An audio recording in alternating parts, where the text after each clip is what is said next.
Well, let's go ahead and get started. We're at 5:30. How you doing, Al? Didn't get to say hi to you before. Everything going okay? Awesome. Well, I'd like to welcome everybody to our meeting tonight. Thank you for being here and participating with us. We'll go ahead and call this meeting to order. It's 5:32. Looks like Councilman Bruce Clark is the only one missing tonight. We've asked Councilman Baird to go ahead and get us started with an opening prayer, and then we'll recite the Pledge of Allegiance.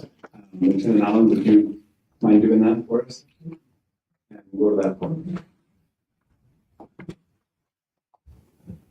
Our dear Heavenly Father, we're thankful for this day. We're grateful for this opportunity we have to meet as a city council. We're thankful for those who have come to support us and to provide input and help us in the decisions that we make. We ask you to please bless us that we'll be able to make the right decisions for our community and be able to do the things that thou would have us do. We pray for those who are in uniform and those who are serving in our country that they may be blessed. And we ask for these things in the name of thy Son, Jesus Christ. Amen. Allegiance to the flag of the United States of America and to the republic which stands, one nation under God, indivisible, with liberty and justice for all.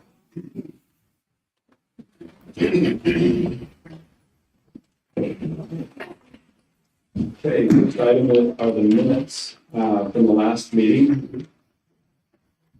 Are there any amendments or corrections?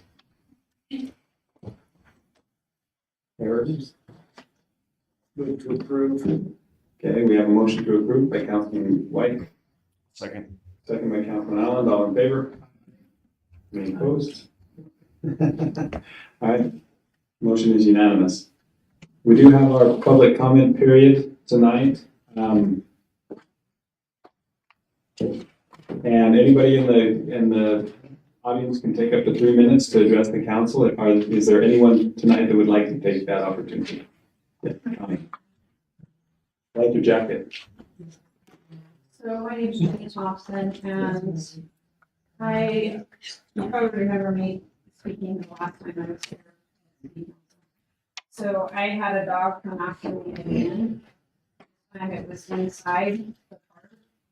It was last Thursday, and the dog was unrestrained, There it goes. and some people had the dog there. It was running around wherever it wanted to.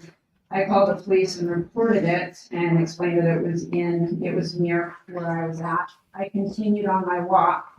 And because of the last experience that I had that I explained to you, I carry a baseball bat with me because I don't want to be attacked. So anyway, I had my bat with me and I had to use my bat to stop the dog from approaching me. It approached me. It barked multiple times. As it got closer, it growled. And when I got up to about 5 to 6 feet away from me, it snarled. And at that point, I held up my baseball bat and stopped it from approaching me.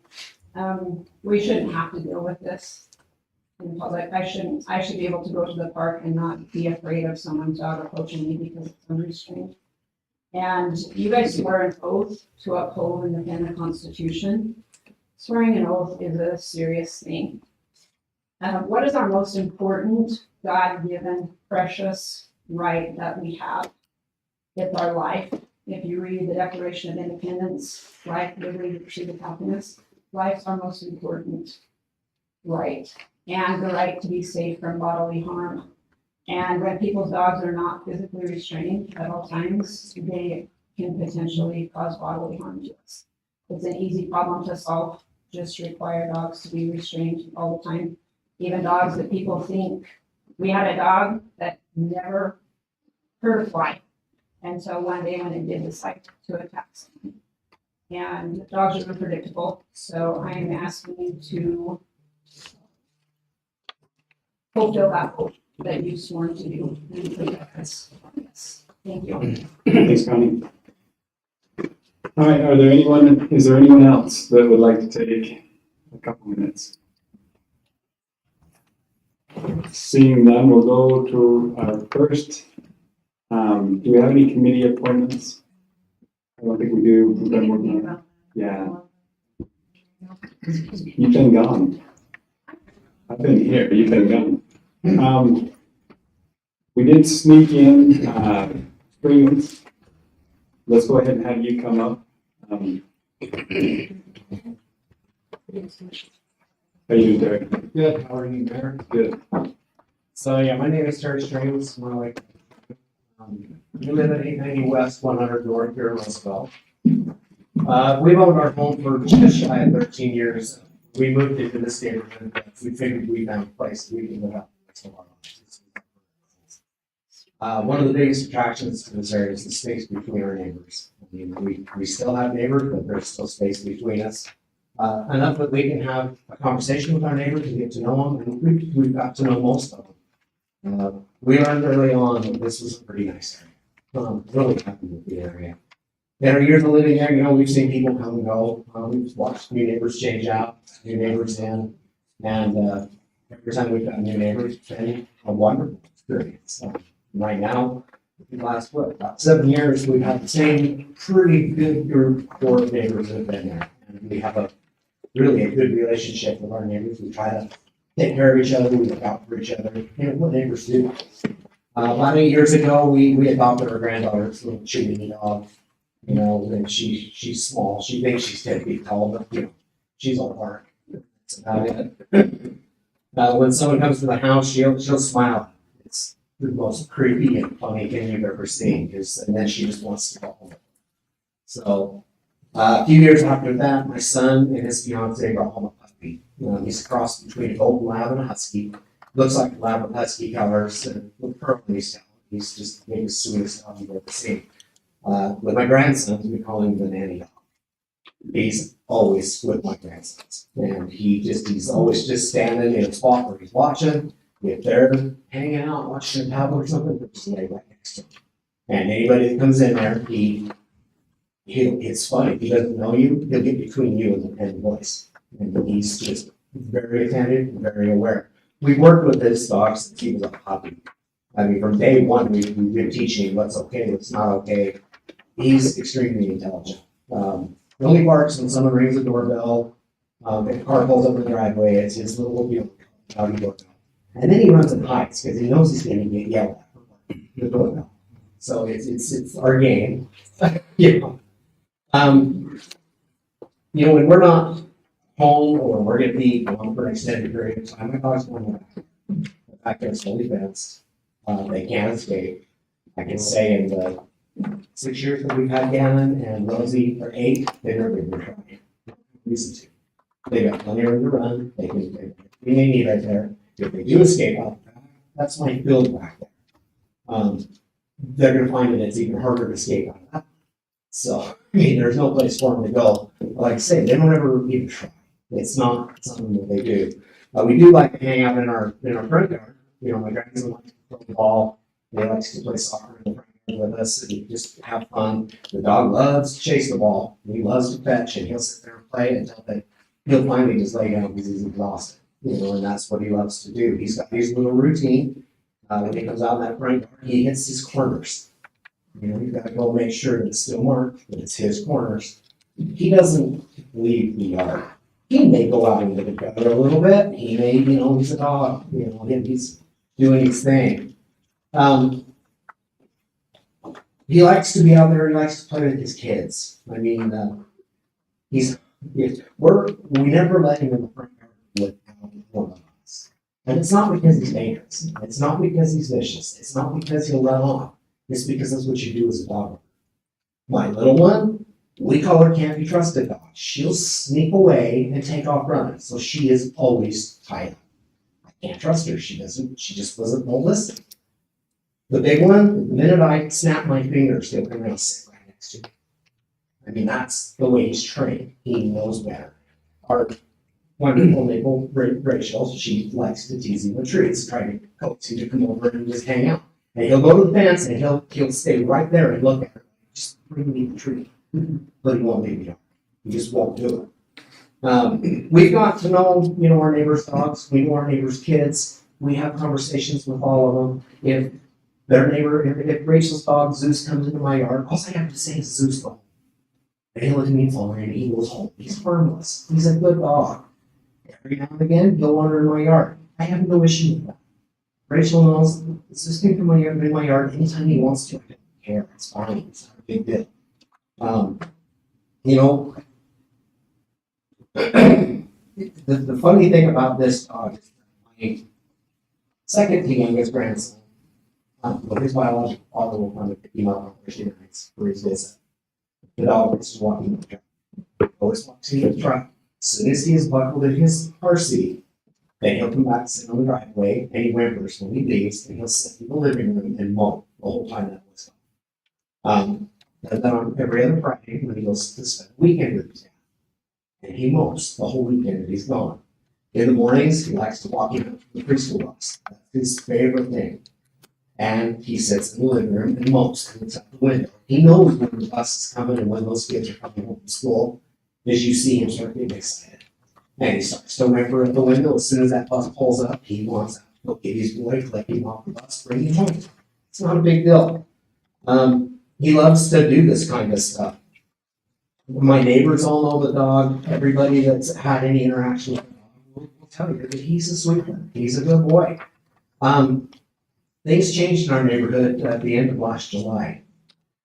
That's when we started getting visits from law enforcement to talk about the dog. Every time we've had an officer come to the house, the dog has either been back in the house already or is with us in the front yard under verbal control. This is why we're here to talk to you tonight. I started researching the laws. I started researching the ordinances. And under Roosevelt City's ordinance, it says animal at large means any domesticated animal, whether or not licensed, not under restraint as defined below. That definition says animal under restraint means any animal under the control of its owner or persons having charge, care, custody, or control, except a dog, shall not be considered under control of the owner unless on a leash or lead, confined in a vehicle, or within the real property limits of the owner. The dog is in the real property limits of the owner. He's in his yard. Where we got called in on is my dog walked out into the road, and after going to court, the judge informed me that he puts a paw on the road, you have now violated the ordinance. So law enforcement gets called. So I got talking with the Duchesne County commissioners, and they've been up against this as well in Duchesne County. Their law is just a little bit different. It's pretty much identical to what Roosevelt City's is. However, there's one sentence in there that an animal at large, any animal, whether or not licensed, outside the real property of the owner or custodian, and not under the physical or verbal control of the owner, and not under legitimate pursuit by the owner or custodian. That's really what the dog at large is. That is a dog that's just, and nobody knows whose dog it is. We've had dogs show up over there before. We had a little, two poodles. They just popped into our front yard. They had vests on. One had a diaper on. The weirdest thing I've ever seen in my life. They also had a collar. They were friendly. We had a number. We called the people. And this little girl showed up just in tears because thank goodness we found her dog. She was so worried. And they were chasing them. They got out. They chased them from the golf course and lost them. About halfway down the hill, well, they turned to our house. That's where they lost them. So we just got the dog back to them. They were thirsty. They were tired. It was a big deal. But an animal under restraint in the county means an animal on a leash or lead, which is held by a person, or attached to a stationary object, or confined within a vehicle, or confined upon the real property of the owner or custodian, or is under the physical or verbal control of the owner, or under legitimate pursuit by the owner.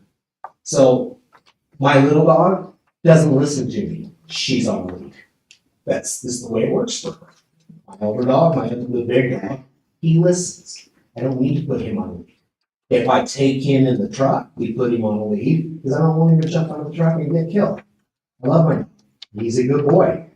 When the first time the officer showed up at our house, he stopped right at the entrance to our driveway, just on the road. We're looking at him, waved, why he's there. walked out towards his truck, the dog walked with us, he opened his door, the dog walked around to the driver's door and just greeted him. Tail wiggling, body wiggling, just happy to see him. I told him to come here, he came over, he sat down. The officer came in and the first words out of his mouth is, "Where's the vicious dog?" And we laughed. He was serious. "Where's the vicious dog?" But you don't have a vicious dog. I have you got something going on around the neighborhood that we need to be aware of. And he's like, "No, I got called on this dog. What's his name?" I told him, we called him by his name. He went like this again and looked at me like, "Is this okay?" And I said, "You can come over here, pet him." He already leaned on the officer's leg. He just wanted his ear scratched, that's all. And he looked at me and says, "You know what? I'll go on your property for breaking laws. Good day." Okay. Must have been somebody else's dog. He must have just got the call at the wrong spot. This is weird, you know. 15 calls later, I'm like, okay, what is the deal? You know, we get grammar requests, we file documents in court. I've talked with the police officers numerous times. Not once have they ever come to my house and cited me for my dog doing something wrong. 99.9% of the time when they get there, the dog's already back in the house. We were outside doing something, he's out there with us, we're finished, we go back in the house. It's not a big deal. We don't leave the dog in the front yard by himself. Number one, with this dog, you can't. He'll get to the front door and whine and cry until you open the door. He doesn't like to be away from us. The only time we ever leave him alone, he's in the backyard with his pets. You know, because I'm going to want my dog to run free. That's crazy. I don't want him to get hurt. I know he's not going to hurt anybody. I don't know he's not going to hurt anything. But I don't want him to get hurt. He could get run over. Sometimes people think that's a speedway going past the house. But every now and again, where I love the dip, because it usually is the equalizer. So, but I don't want my kids, I don't want my dogs getting hit. So that's why we came here tonight to talk with you. You know, in the 15 calls about our dog, that's where we learned. When paw touches the road, technically it's breaking, it's a violation. The judge, in his comments, didn't agree with the absolute waste of law enforcement's time and taxpayer dollars, but the law is the law, and he had no choice. You know, and I'm looking at this, you know, the other night we had an armed robbery in town.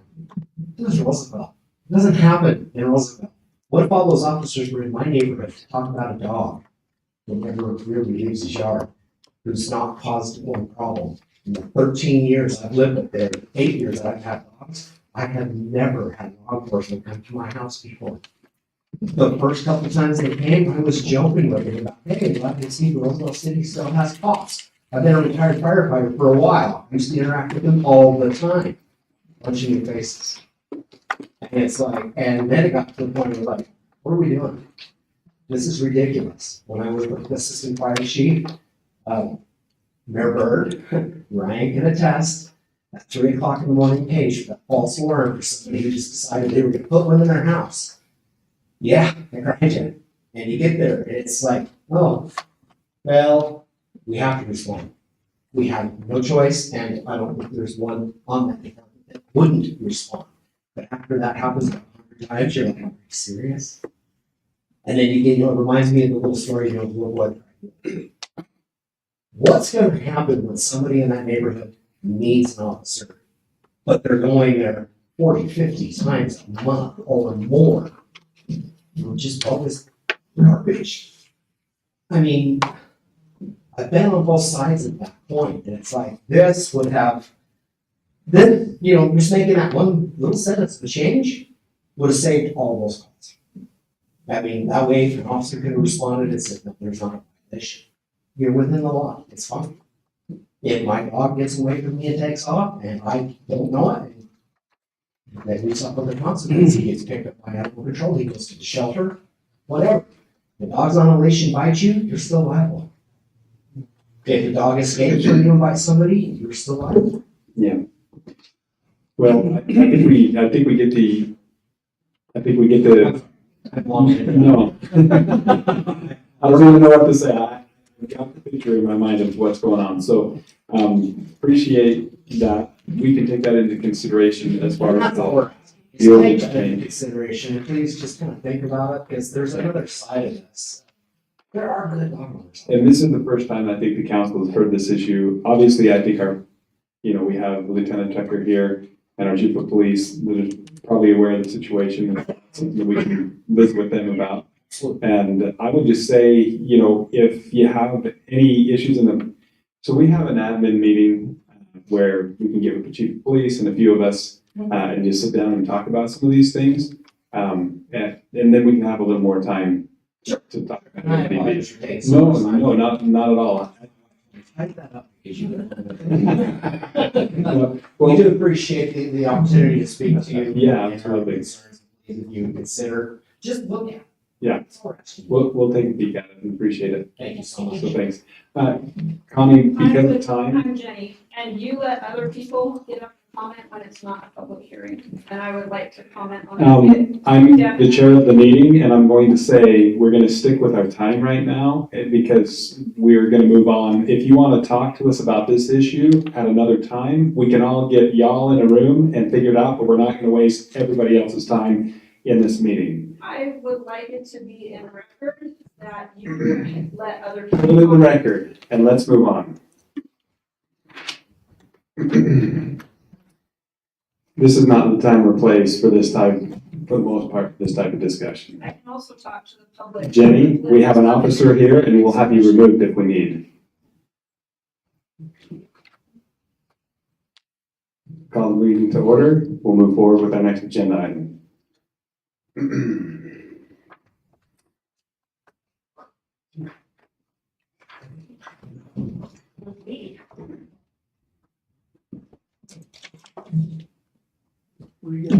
That's you. You knew you were up. Thanks, Kimberly. Go right ahead. I thought the pause was us. Yeah, go ahead. Let's actually have Kirby come up first. I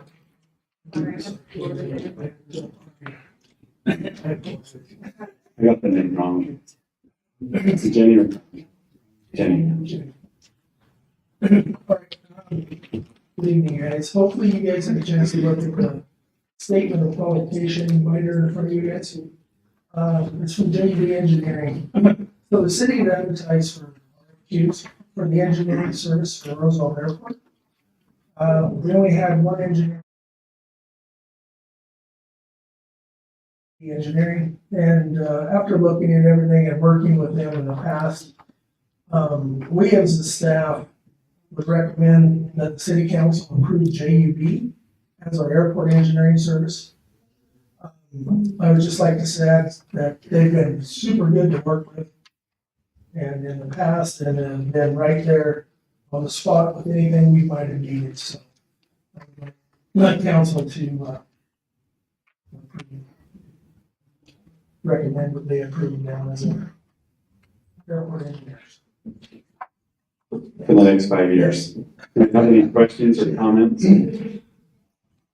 I would say that I've been real happy with the work that they've done. And Absolutely. I've been on site and looked at the work and everything, and I'd be definitely in favor of putting them in place for the next 5 years. I know John's not here. Yeah, I'll make that. Yeah. Do we choose them? to be Yeah, we recommend that. For the next 5 years? That's what we're asking. So I have a motion and a second by Councilman White. All in favor? Any opposed? Okay, motion passes. We'll go next to the preservation project contract. Kimberly. First, I would like to say thank you for your trust in us and working together for over the last 10 years. We very much look forward to, actually I think it's been 11, look forward to the next 5 years and beyond. So, thank you very much, Kirby, for all of your help, and Brian and Mayor. Moving on, Mike Lesser with JUB Engineers. I was up here a month ago asking for your concurrence in order to go to bid on the pavement preservation project. We opened bids last Tuesday. We received 5 bidders on this project, which is quite a bit. We typically only see 2 to 3. We've got a lot of competition this year. So bids came in really nicely. CR Contracting LLC was the low bidder. They are out of Bend, Oregon. They have been coming into the Utah market. They started coming in last year. They did Duchesne's Airport last year. And a couple others possibly. Anywho, their low bid was $267,670. What I'm looking for tonight is the city council's concurrence with our recommendation to award the contract, the construction contract to CR Contracting LLC. In the amount of $270,670. And you worked with them directly then? I have, and our firm has also worked with them quite a bit in Oregon and Washington. Excellent. So was there any local companies that put in bids? The bids that came in were Sierra Contracting out of Bend. Street Stripe Painting Inc. out of St. George was the second low. They've been who has done the work in the last, this similar type of work in the last 2 times you guys have done. American Road Maintenance out of, I think they're in northern Arizona. They're the third low. Maxwell Asphalt, I think they're in West Jordan. That's the fourth. And then Highlight Airfield Services LLC. They said that they're incorporated in Texas, but the bids came from New York. So they were the high bidder. Bids were pretty good range. They did come in 100,000 lower than my estimate, my engineer's estimate. So with the engineering fees and everything, this, reminder, this it's covered in the UDOT grant along with their engineering fees. So we're well below what we UDOT had reserved for this grant. No, that's more. No, that's good, I appreciate it. Any other questions? That's a good question. Where's Don? I'll make a motion to approve bid for AR Contracting LLC. Motion and second by Councilman Allen. All in favor? Any opposed? Perfect. I will get the contracts out and you'll, Josh, probably be seeing stuff in the signature too. Neil. Neil, you're on. Master plan presentation. It's a little bit of a JUB day for you. We're excited and grateful. And so I would try to echo Kim and the appreciation that we have in being able to come and work with you guys. And you know, my role is I'm an interloper. I come in and help do the planning about once a year, and then we've been doing this master plan project for the last year and a half. And then you probably won't see me for a little while, but I'll be behind the scenes, meeting with the FAA when we have those planning projects or the annual planning update. I'll try not to bore you with this, but I thought it was important to bring up a few points here tonight with the master plan. Go ahead with the, I'll just point at you, man. Okay, So, go ahead. all right. Yes, sir. Okay.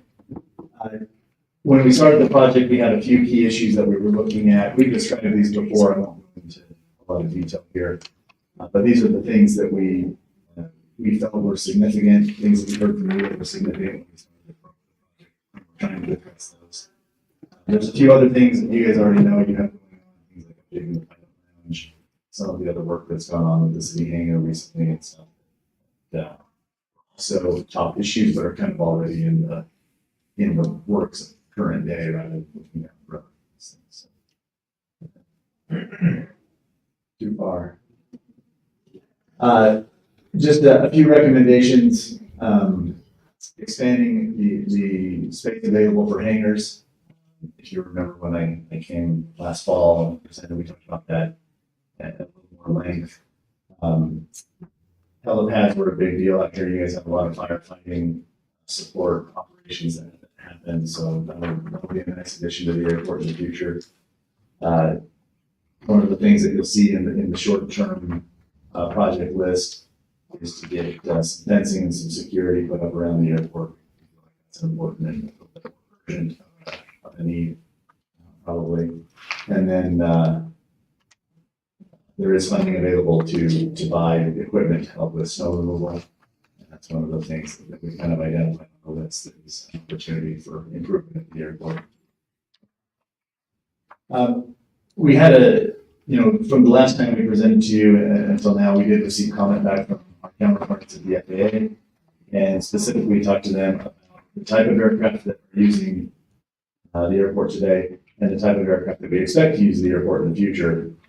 And we want to just make sure that we're covering all the bases. Their recommendation was that we focus on the lighter weight aircraft coming in today, make sure that that's the focus of the plan, but yet be prepared for the time when heavier aircraft may increase in volume in numbers. So one of the things that would come along with that is the possibility of having to extend the length of your relatively high elevation here, still very warm days in the summer. Those are some of the factors that kind of come into play. Those are the major factors that come into play for runway length, in addition to that type of aircraft would be using it. So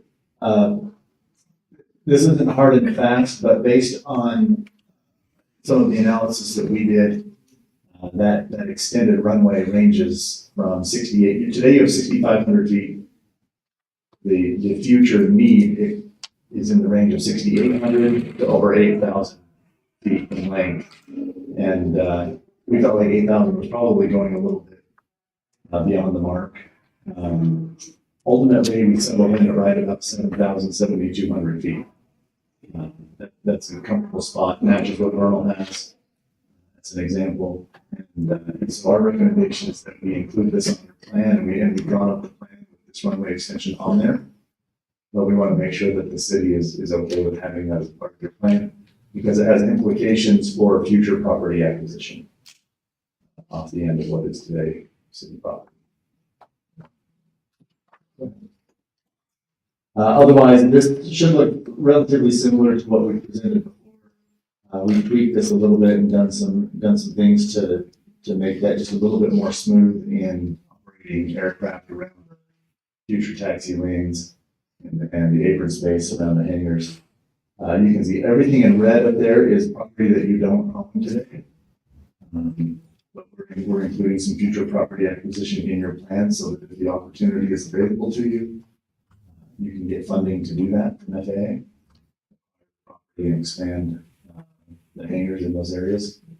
What we like about this plan and kind of the way we reoriented it is that there is opportunity to grow and put in a significant number of storage locations for aircraft without having to. And you'll see different size boxes. Those represent different hangars. It really doesn't matter what box is shown there. You can build or allow to be built whatever you want. What's important is that we can designate that space for hangars, and the type of hangar that will come in will depend on the agreement for the ground lease that you write to those future hangar owners. And there's lots of opportunity for growth and for people to come in with different size aircraft here. It's exciting. Yeah, the potential here is exciting because there's adequate space. And if the opportunity comes to acquire a little bit more ground, that we'd recommend and strongly consider doing that at the time that it makes sense and it's available, even if it won't be used right away. I won't go through all the projects. I just want to hit a couple of highlights on the short term. I talked about perimeter fencing. That's one that is already kind of in the works. We're intending, Kim can talk to you more about that more. We're intending that will probably go into design this year, with the intent that we'll construct some perimeter fence around the airport next spring or summer. Jim? Yeah. Spring or summer next year? Yeah. Get that done. It'll be it'll have a gate and everything as well, right? So it'll be, Right, looking at, What type of gate? You know? hoping for a lift gate, yeah. yeah, not the kind of, not those slides. Awesome. So design's coming, all those decisions will be made, and then get a big portion, especially the southern side of the airport, fenced off. With some chain link fence. Kim talked about pavement preservation. That's something that you'll see kind of recurring throughout the plan. We want to make sure every 4 to 5 years that you're getting the pavements touched and updated, and keeping them in good condition. And then there is a hangar out there today that doesn't have pavement, actual asphalt in front of it. It's just gravel. So that's something that's low hanging fruit to get additional apron and provide a little bit more of a comfortable access to that space. We encourage that. And then going forward, we just kind of grow out from there. So it's starting to develop some of those taxi lanes. There's a few other projects involved there. Land acquisition, again, at the time that it's appropriate and you're able to do so. That relocate of the taxiway connector is one that is on the plan because the FAA may come and say this needs to be done. We don't recommend you do that until you're actually required to, but that needs to be on the plan so that you can show that you're responsive to current design standards. And then ultimately, plenty of space to grow and develop. Runways has been shown on there. All of that hangar expansion that could come quickly or could come slowly depending on how it continues to grow and happen. I already talked about land acquisition, so I won't go into that anymore unless there's questions. Ultimately, this is what we provide to the FAA. It's a very detailed set of sheets, plan sheets that go to them. A lot of requirements that are involved in that. It looks pretty complicated and hairy, but it's really all of those elements that we talked about. So we'll get to this here, but what we need from the council is your approval to go ahead and submit the plan as we've outlined it. Unless you have comments or direction for us on any updates or changes that need to happen before we do that, we'll get our draft to the FAA in the next couple of weeks, analyzing this plan sheet and the document that goes with it, and get this moved ahead, and also authorize the mayor to sign the closeout documents once we get approval from FAA. So any questions, thoughts, comments, or anything that the council would like us to pay more attention to or update? Anything with the report, if you've had a chance to look at the report, we should be conscious of. Well, first of all, I would just like to say thanks for all the work that you've done. This is a long time coming. We've had not only the airport board, but a TAC committee that was put together to actually give input on this. We've had a lot of just members of the public come and give input on this. And so we've worked on it for quite a while and been very, very thorough. So I appreciate all the work that's gone into it. 20 months since we kicked this off. So, This is like our 50-year master plan for the airport. Maybe. well, we intend it to be at least 20. Yeah. You might update it again in a decade or so, but depending on what happens, hopefully it's good for a good while. Any questions? I just appreciate what you guys do. It looks really good. Thank you. We're glad to come out today and celebrate Kirby's birthday with everybody. So. Oh, happy birthday, Kirby. See, that's why we chose today. Happy birthday. I missed that recognitions, didn't I, Mr. Bates? This is our request right here is to have the council approve us to submit our grants. We know we've got a couple tweaks, just a couple items to notate on our plan. Awesome. And that's a perfect motion right there, all written out. Oh, you gotta say it. I move that we approve the airport master plan, airport layout plan, as well as authorize the mayor to sign the project and grant closeout documents. We have a motion. I'll second it. Second by Councilman Goodrich. All in favor? Aye. Any opposed? Okay, motion passed. Thank you so much. Thanks, Neil. Appreciate you. All right, next, Mark Hicken and Chamber of Commerce, Dorothy. Dustin.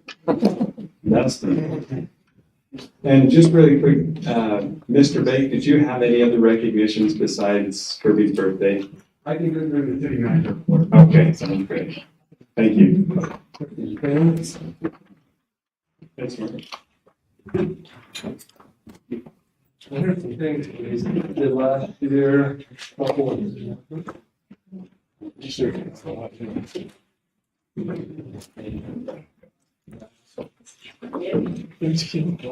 appreciate you giving us a few minutes, and we want to tell you how much we appreciate the support of Roosevelt City, Dustin, and and all the projects we work on here. I think, we're countywide.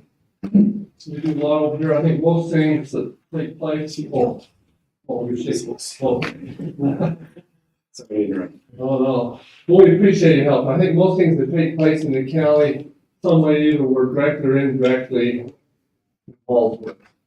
Helping the county, helping out businesses, for profit, non-profit, anything we can do to be of support to businesses and people of Duchesne County. Of course, we're a non-profit type deal, so we only operate on donations and memberships.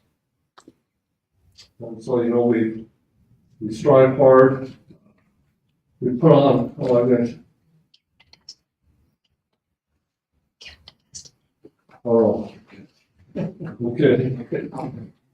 Here's just here's some things we've been doing, this week already.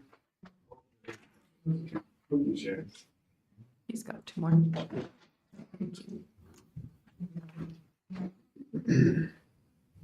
We put on a lot, we help with a lot of seminars that we put on for the businesses and that. And the majority of them are all free. We raise money for those. And so, we just try to do whatever we can to make the businesses in Duchesne County better. In Roosevelt City, we do a lot of things. We're here in Roosevelt City. And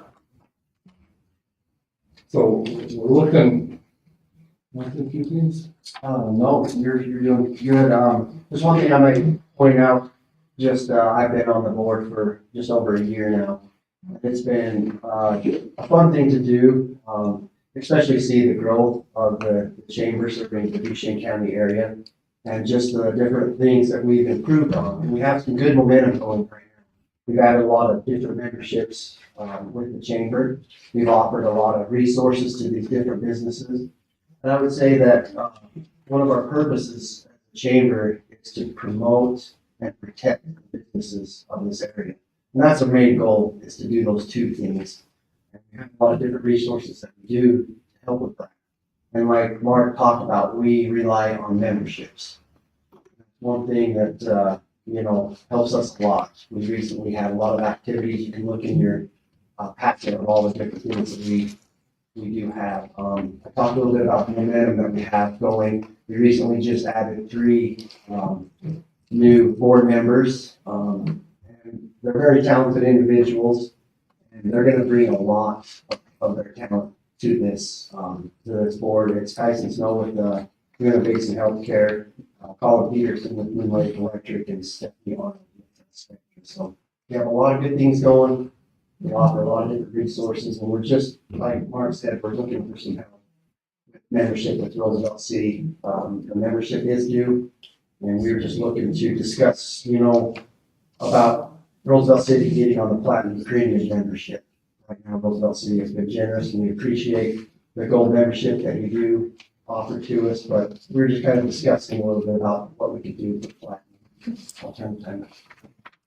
And even in addition to that, we look for additional sponsorship to help out with all that we do here. We stay busy and trying to serve everybody. We do appreciate your support.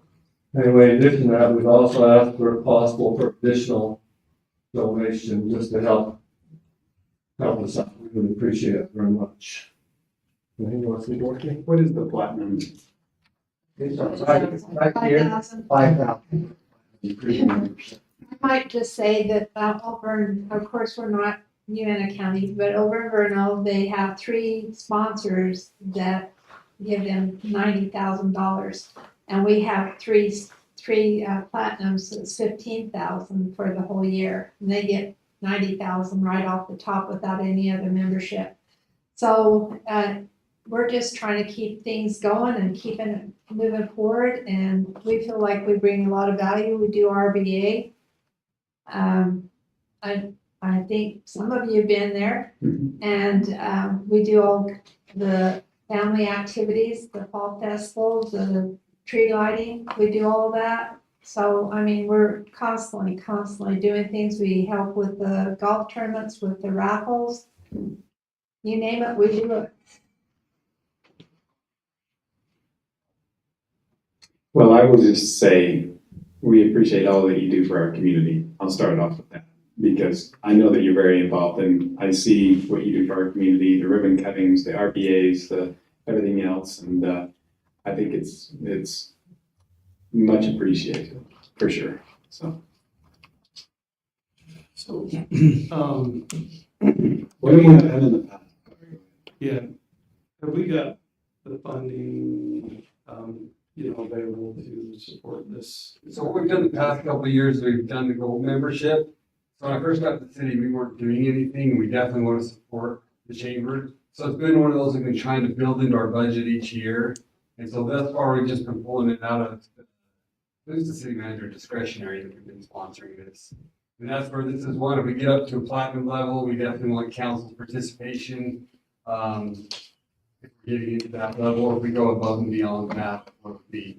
This is something as we're getting right into budget season, this is opportune time to budget appropriately for where we feel necessary. But historically, prior to a couple of years ago, we weren't doing anything. We're trying to get up there and we're doing gold. Correct, Dorothy? We're doing gold. Yes. And as far as staff is concerned, we absolutely agree with this organization. They've been wonderful to work with. Dorothy's even set up a thing, I don't think they mentioned it, to where she was taking the mayor and I to some local businesses just to introduce us and get to know them. Simple things like that have gone a long way. We're gonna start that up again. Yes, Well, yeah, when you got time. yeah. And another thing we're getting ready to do is a speed pitch, and Josh and I talked Oh, about yeah, the businesses. Yeah. Yeah. That'd be very handy when we get our business and innovation hub. Yeah. Or business and innovation center. So we're holding off until you guys get going on that. Yeah, I think, the more we can do for economic development in our community, the better. And I think this is a great tool for economic development. And I don't know if we can make a motion to appropriate funds in our next budget cycle to be platinum members, but I think we should do that. At this point, I would recommend the council just direct me to add it into the budget, since you're not approving the budget tonight. One thing, and Dorothy, I hate to throw this out here for council to think about, what a lot of communities do that are at a premium, I guess it's not premium, yeah, whatever the top membership is, those entities would get an appointment on the board. I don't know if that's something council would want to consider. Typically, a council member would serve on these types of boards. I don't know if that's something chambers discussed. Again, I'm throwing out a both. Hey, if you'll sponsor above your platinum, But that could you be got a something. member. how many board members do you have? 10. Okay. But you'd have to substitute one of those members if we had a member from. No, there's no restriction on that. On how many? Yeah. Oh, okay. Well, I like, is that a motion to at least do the platinum, working into the budget? Yeah, I think we mandate that we put that in the budget. I'll motion Well, that we can appropriate vote on funds. this, so we have consensus of the council. Anybody willing to second that? I'll second. Second by Councilor White, all in favor? So that's unanimous. Yeah, and then look at going above and beyond, but also. Yeah, if you're okay, Mayor, what I'll do is I'll budget a range in there, so when it comes to budget approval time, council can decide, are we doing the 5 or whatever the other option. That way you guys will have some discretion. We do that with each budget cycle, Yeah. you can decide. Are you dead set on the building that you're in? Well, it's really great location It because is. people can come in there and we've talked about when you get other things going, Mm-hmm. but it is such a great opportunity for people, visitors. I get lots of visitors, I get lots of new businesses coming in Mm-hmm. that want to know what entities there are, what I can do for them, what you can do for them. It's just a great place to have, and then we've got plenty of parking spots, so. My only question is if we were to up once we get that other building possibly done, if we were to up our contribution. Take it to the board. Okay, we'll talk about it. We'll think about it. Appreciate it. Thank you for coming. Thank Thanks for all you do. Am I in trouble? Thank you.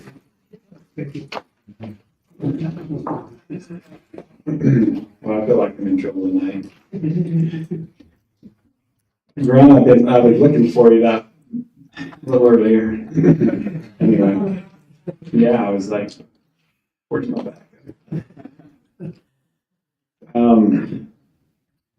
Moving forward with that lead service line inventory contract award. So Kirby, I think that's you. Yeah, it is. Tonight was open. We've also got Jeff Baker, Jones Monroe. Jeff, thanks And for being with us. and Jeff can step up and explain some of this.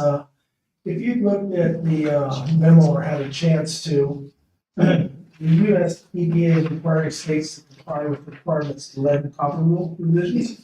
So what I'm asking for, and we are as a staff, is the city would need some help from Jones and DeMille to create a lead service line inventory as required by the Utah Division of Drinking Water. So, not mistaken, it's a grant that's available, is that correct, Jeff? So we were looking to apply, and it's all grant? Like, So it's, go ahead. stand up, so you can get me, I Yeah, guess. go ahead. So it's similar to the applications that have been done to drinking water before, but because Roosevelt is the drinking water has two criteria when they consider you're in a hardship, and Roosevelt meets the criteria of the average water bill is more than 1.75% of the mean adjusted gross income for the area. So because of that, then you should qualify for 100% grant on that funding. And the city has budgeted for some, I'm not sure exactly what that cost is, Ray, do you remember? Yeah. Yeah, I'd hate to give you a number, but we do have some funding available right now. So with this, I think we could, pretty much carry on because there'll be other requirements as we go, right, Jeff? So right now we'd actually be looking to find out what non-lead galvanized replacements of the service lines on our side and the homeowners. So that's something we'll have to compile a list together. And this is where Jones and Mill would come in. And that's the 29,000. That's the right? 29, yes. So that grant would just cover identification, it wouldn't actually cover any service to replace those. Yeah, so you're not actually required to replace any We just have to as know. of now, so the funding that's available is to create the inventory. Okay. Obviously, probably some point they will require the replacement, but they're not doing that yet, and they likely will apply more funding once that comes. Yeah. So this is the grant we'll get. Is this a number that you came up with, that the 29,000 that you anticipate it's going to cost? Is that the Yeah. minimum amount? So we've actually, the maximum, so there's a few different ways you can go about it, but the easiest way is you're calling it like an expedited funding for this use, and you can ask for up to $100,000. And so we've actually asked for that full amount because the city can actually use that, whether that's a reimbursement in-house for the city's own efforts to hydro back the services, or if they hire somebody out or anything like that, you can use that money to pay for those things.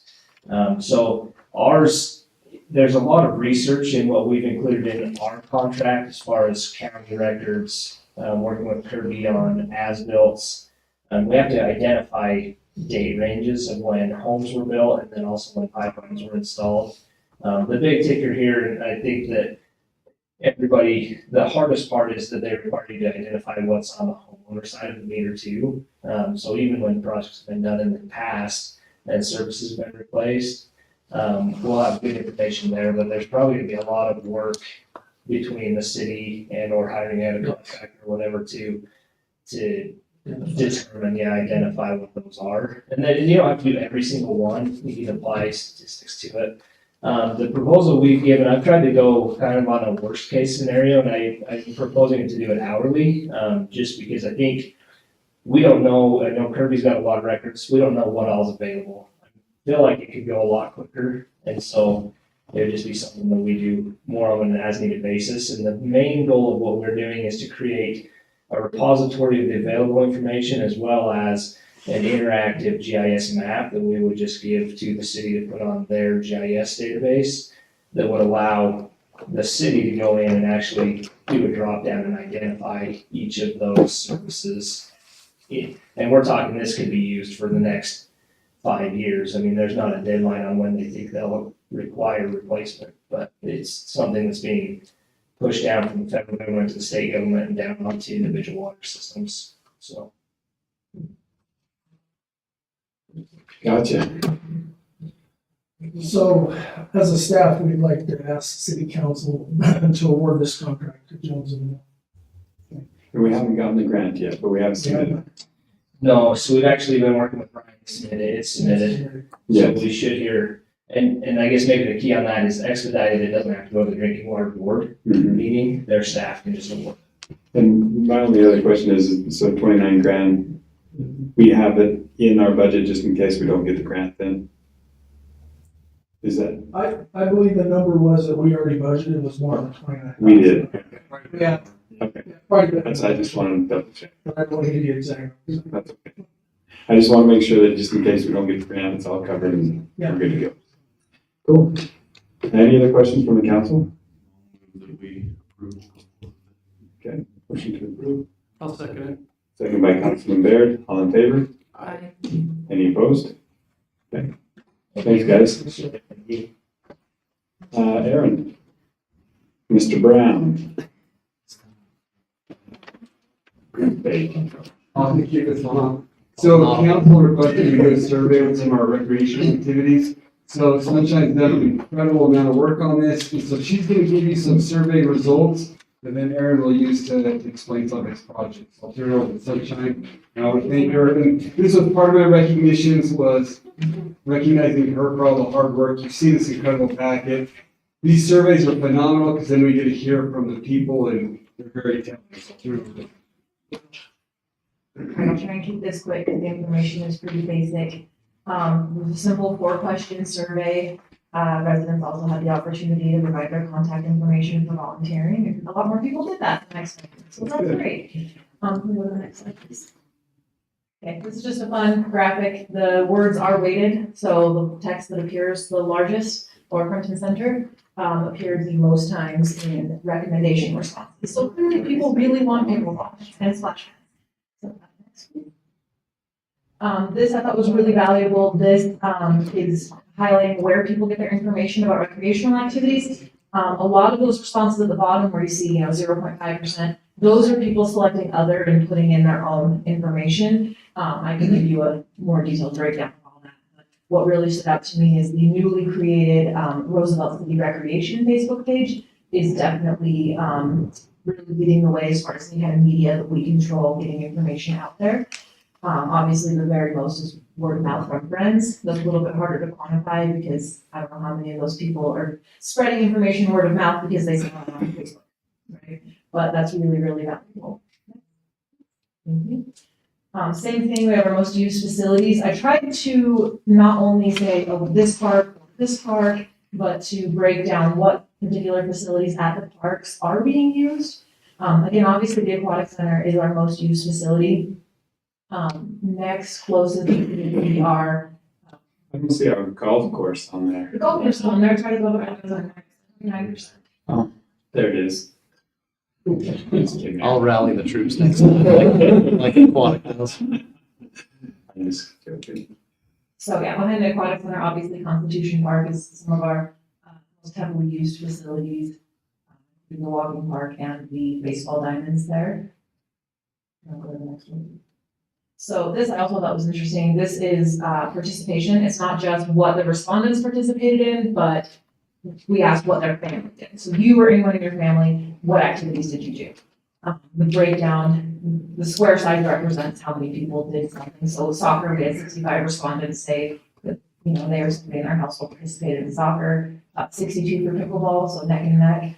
Then field golf, 29, swimming, 34, baseball, 27, and disc golf. So the rest of them are kind of evenly spread out. So was that baseball and softball combined or just baseball? That was just the search term baseball. I used a text analyzing software to go through it. I did not see any responses for softball. Now, there could have been some that just weren't statistically significant, like less than 30% responding, that kind of thing, or less than 30 responses.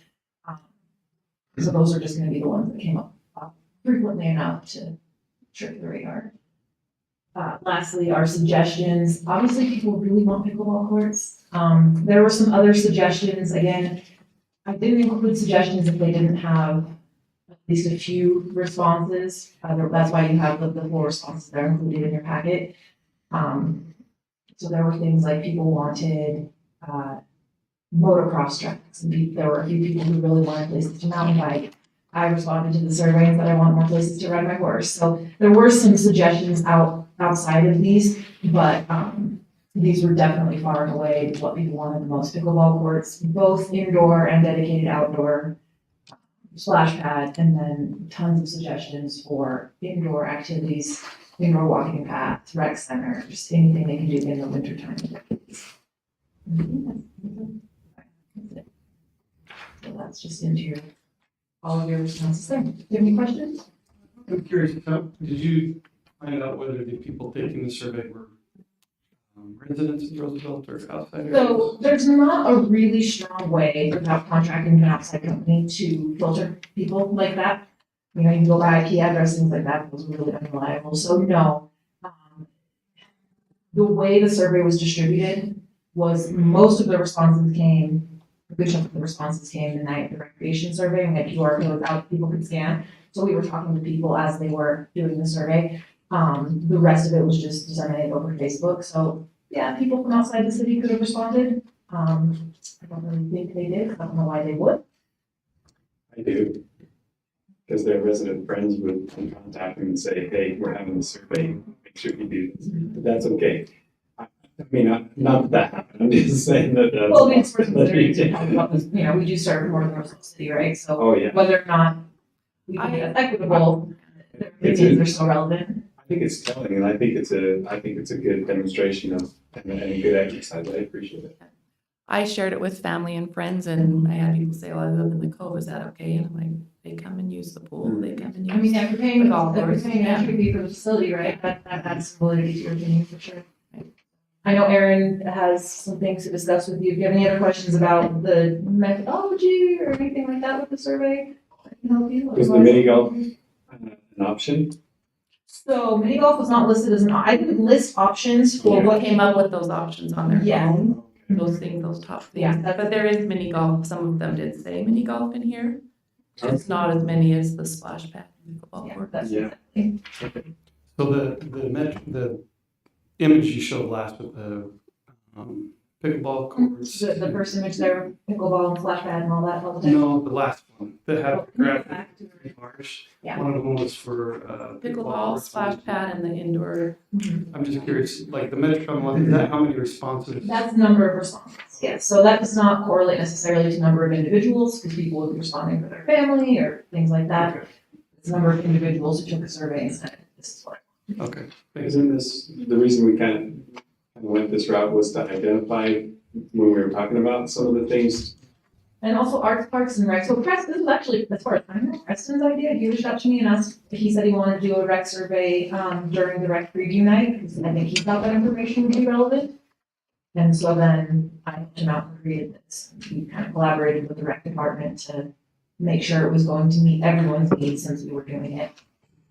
I like it because here's my feeling, if we're gonna spend taxpayer money on recreation, because it's not a need, and it's not a, you know, a utility or something that we should be providing, they definitely ought to have a say in it. Yeah. And there's a lot more. I mean, we can do additional surveys, we can expand on this survey, we can republish the same survey and push it more if you'd like to get, you know, more statistically significant data, if you'd like to get more responses. There's a lot of options there for this and other areas, which I'm happy to do. I enjoy doing it. It doesn't take a lot of work. And then if we need surveys that are more specific to our area and we know that they're just, you know, Roosevelt City residents, there are options with sending out mailers and utility bills or even hiring outside companies who will call residents for us. And I do know, I do realize that a lot of people come from outside the city to use our, you know, our resources and things like that, and I'm okay with that. But really, if they're paying, that's different, a little different when we have people come and they're paid, you know, fees for baseball and things like that. But when something that we're doing that might be free to the public, and bring no cost to the public. Ultimately, that's taxpayer, in Roosevelt City, taxpayers' money, so we need to make sure that that's weighted accordingly too. Well, you can always ask a question later to have people just say, hey, you can take the survey, please identify your residents. So that we know, because it might be relevant information for us to know where, we have to open that up and consider what they're saying, but Sure. just identify where there's, where we're living. Right, and it is the reason why we have a third of our Parks and Rec members that can be outside of the city limits, because we do appreciate the outside input. We just want to make sure that it's Roosevelt City taxpayer money that's It's going to. weighted appropriately. Yeah, it's rated. It's great survey, thank you. Thanks, Aaron. Yes, thank you, Sunshine, for this. It was very telling, and we're working on splash pad bids as we speak. Bring those to you. I think this information. You are. We don't have to do them all. Just Prepared to bring pickleball posted back to you as well, so we can see that in the future if anyone asks you about that. I've been getting questions about that, so I was gonna ask you tonight, where are we on that? Like, We were happening waiting this for the summer? survey, okay, to get an idea, but we are prepared to bring that back to you next council meeting. With some ideas and different things like that. So basketball should go in what direction we should go there. So you will be seeing that next council meeting, hopefully. Tonight, on for mini golf. That's the first thing, and after taking your recommendation of moving into a different area, this is the area that we would propose, right by the swimming pool. There's another picture, if you don't like the next one, there you go, that would roughly be the area that it would consume. I have a thought. Yeah. Just when I was looking at this, if you go back up to the picture before, do you want it adjacent to the pool? Or should we bump it so it's more in line with that first jog in the parking lot? So if someone's in the parking lot and want to get to the restroom, or do you know what I mean? So that there's a path between the pool and the pavilion sidewalk without having to go, like, if we just shifted it to the east. to the east a little bit. So maybe it lined up with that corner of the parking lot, yeah, and then people could pass between the pool and the. Yeah, absolutely, that's doable. One of our reasoning for moving it there was where they could check in, Yeah, right there at the pool. it's window still where we close can enough, I enter think you that. could check in and then walk. Do you know what I mean? Like, Yeah. it still makes it so that, Yeah, absolutely, It's we a- can definitely do that. I don't know, do you guys have thoughts on Walking space that? there. I agree with that. Very few, I agree 100%. You know, I don't know. But I think I agree with your section at the same time. Yeah, absolutely, that's doable. And then my other thought is on this park, I feel like we keep adding things to the park, which is awesome. But as we add, we've added a library with a parking lot, a pool with the parking lot. The two old libraries are still there. We just keep losing grass space. And so if we're going to put the mini golf there, I don't know that there's space to do all these other things, right? Like, Adding some grass that you don't have to water. sweet. I do understand. But what I'm saying is I want the pickleball courts, I want a splash pad. I just don't know that we can cram it all into this space without losing the green that we have. Absolutely, that's something to consider and take into consideration as we're looking at these projects for sure. I like this location for this just because you can have them check out things at the pool, and I think that solves an employee issue, but And there's lighting there and cameras already, that's very beneficial. Yeah, and just on this space, I don't think there's a lot, other than just people that frequent the park and the playground and things like that. There's not a lot of sports or anything that are kind of happening there. No, there's not, there's actually a little bit of undulation, there's not a lot you could do with this Yeah. space there. it slopes off a little from the parking lot to the bathrooms. And I'm just thinking if we were to put a few more of those things there, I don't disagree. I just think that it's not being utilized well anyway right now, because I don't see a lot of people using the green space just because it's. I did when my kids were little. We were there a lot. Right around the playground, things like that. pavilion, absolutely. Yeah. But I'm just thinking north of the old ambulance shed or city building, whatever you want to say, where we were kind of looking at the ball courts. I don't see that portion of it, I guess, is what I'm saying, just off. Every Thursday for the farmer's market. Yeah, we could do the Central Park right there by Zion's Bank. There's not bathrooms there. Yeah, and actually that space, kind of where the farmer's market is behind that a little bit, I think is what you're referring to. Mhm. Yeah. Yeah, Some space there.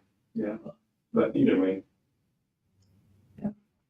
Good we got direction. plenty of green space throughout the whole city. I'm sure we can figure it out.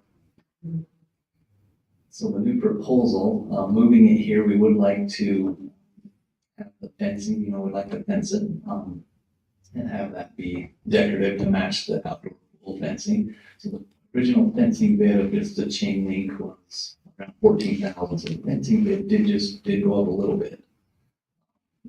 It's recommended that we do add a mow strip along with the new fencing, which is roughly around $8,000 to do an 8x6. We want to go less than that, do a 6x6, we can, it would be 5,500. I don't anticipate the landscaping to be $12,000 an hour. Before, we were gonna have to do a little bit more landscaping to cover what wasn't covered in the mini golf to kind of fit within the border of where we want to put it originally, so I think that landscaping will come down a little bit. But we are over budget a little bit with this project. My question is also with the results. Is this something that we want to spend money on? That was kind of my question linked to that. If we put money here, do we have the pickleball and the splash pad money if we go ahead with this? I don't know what my recommendation is, but it's ultimately your guys' decision. Well, just, is there money for the pickleball? If we do this with the extra, like, is there, What do we have allocated for the pickleball courts? Because at one point it was like 300,000, but then Yeah, we have multiple locations planned, approximately 100,000 each. If we remove one, so we have two left. so we But have, we're not doing all three, we're only doing one. yeah. Sorry. So it really does depend on if we're doing, two pickleball courts, or if we're trying to do one as big as a basketball court. It really depends what size of pickleball court you're and what do we have budgeted for looking at. Mini golf? pickleball? $125,000. How do you feel like, based on these results, you can get a lot of donations for your football? So where are we considering putting the pickleball court right now? Like, the money that's budgeted, is there a specific location we've already decided? I know we've talked about it. I don't know if we're still set on those locations. Originally it was up at the park. Yes. And then we're thinking about converting the basketball court to pickleball. Yes, we've been What's still late? meeting of the pickleball. Following. We've been meeting with them. And their desired location is the current basketball courts. At Central Park. At Central Park. They feel like they can get more courts there. They came and designed it where they'd have 5 courts as opposed to pouring a pad and having 3 courts and not getting a lot. They kind of designed it with custom fencing, championship courts and things like that. Having done that, and then us needing to pour a basketball court, we, be over budget, not being able to do all of that all at once, what's in the budget. Which is roughly around 50,000. That's them getting 50,000 over budget, and that's them getting everything they want. Really nice decked out, new surface on the courts. Just the new surfacing is around $55,000 or 50,000. And can we resurface what's there? We can, yeah. There's a group out of St. George that has been up here. We looked at their product. It's good product. There's less expensive product out there, but during doing the research, it's not recommended that we do it. So we're confident with this company out of St. George that's around 50,000. There's more expensive that we looked at as well in Salt Lake, but I think this would suffice. So they come and finish it. Do we have to do any prep work to it? They do all of that? So for they the do all of 15? that. And part of that is actually leveling what's already there. There's 5 or 6 low spots, and that's part of what makes the bid go over a little bit. It's about stuff that's needed. There's new curbing that they want to put in where the playground is to kind of keep some of the sand and leaves out. That's an additional $3,000 to $4,000. So there's quite a few little things that they're adding that's going to really make the course nice. And one thing to keep in mind with looking at different locations is the current basketball court have lighting. As we know from the sports complex, lighting is the killer. So the new location, whether it's pickleball or basketball, is not planned to have lighting. The existing one, whether it remains basketball or turns into pickleball, will have lighting. So that's kind of one of the decisions you need to make is which one is going to use the lights more. And one thing, if I can, as Mayor knows, I'm the king of devil's advocacy. With a project like this, if you look at the survey results, yes, pickleball is higher, but the type of individuals that are taking the survey are a little bit older. Mini golf would serve a younger group more. However, now arguing against myself on that, if you didn't see just recently, the Utah High School Activities Association is now starting pickleball teams at the high school. So that is a new thing. They actually have a state championship playoff going on right now with high schools throughout the state. And there's only, I believe, 15 high schools that are in it, but you can. So it's sanctioned now? It is. But it's very small. Utah High School just sent out a thing that they are starting a pickleball team at Utah. So it is growing, but again, it is a tough decision of which one is growing, which demographic, pickleball, mini golf, who's going to play more. Elected officials are going to make that. So I have a thought about recreation and future development parks and stuff. I think we're talking about a trail system connecting the city that way. I think we ought to start thinking about green spaces that we want to incorporate into that trail space for parks and for other facilities like basketball, pickleball, things like that, amphitheaters, pavilions. It would be really great if we could come up with that's just my thought. I don't know how the rest of council feels, but I think it would be good that we make sure that the parks and things are all connected through, I think that would be good. We will have a presentation for council, next council meeting with some preliminary ideas. Because again, nothing is set in stone, but we as staff are always looking at different things. Nothing's been approved, but different ideas. That way you can see at least as we're talking to developers, if a developer does this, this could be an option. Because you're absolutely right, and it's better to see the big picture. There's a lot of little spaces that we have just along the trail that we could just put some. But we do want to make sure it is known. Anything that is all these preliminary maps, the worst thing to do is to put a park right next to your house and you're like, wait a minute, this is my property. So none of these are set plans, but we'll identify what is a set plan, what are potential options. But please keep in mind, nothing is set. We don't take property. We don't do that. So, but it would be good for you to see kind of some of the ideas. Okay. So I want to hear your opinion, Aaron, before I make a comment. And then I have another comment, question. So, My opinion is this mini golf will be highly utilized. Glad the pickleballers aren't here, but I can see it getting just as much use or not. Does doing this now and moving ahead with it slow down the pickleball, or can the pickleball finishing be happening while we're working on the mini golf? Do you know what I'm saying? Like, are we moving forward with the pickleball? Depending on how you guys act on it. So, yes, we can move forward with projects, no problem. There's 70 people. my personal opinion after this is I'm a little bit concerned just because of the results. Pickleball is obviously something we see people are utilizing and things like that. Mini golf is an unknown. We have no idea. I know when I play mini golf, it's usually on vacation because I have nothing better to do. But normally I wouldn't go on my way to play. That's just a personal thing. I don't know that I would.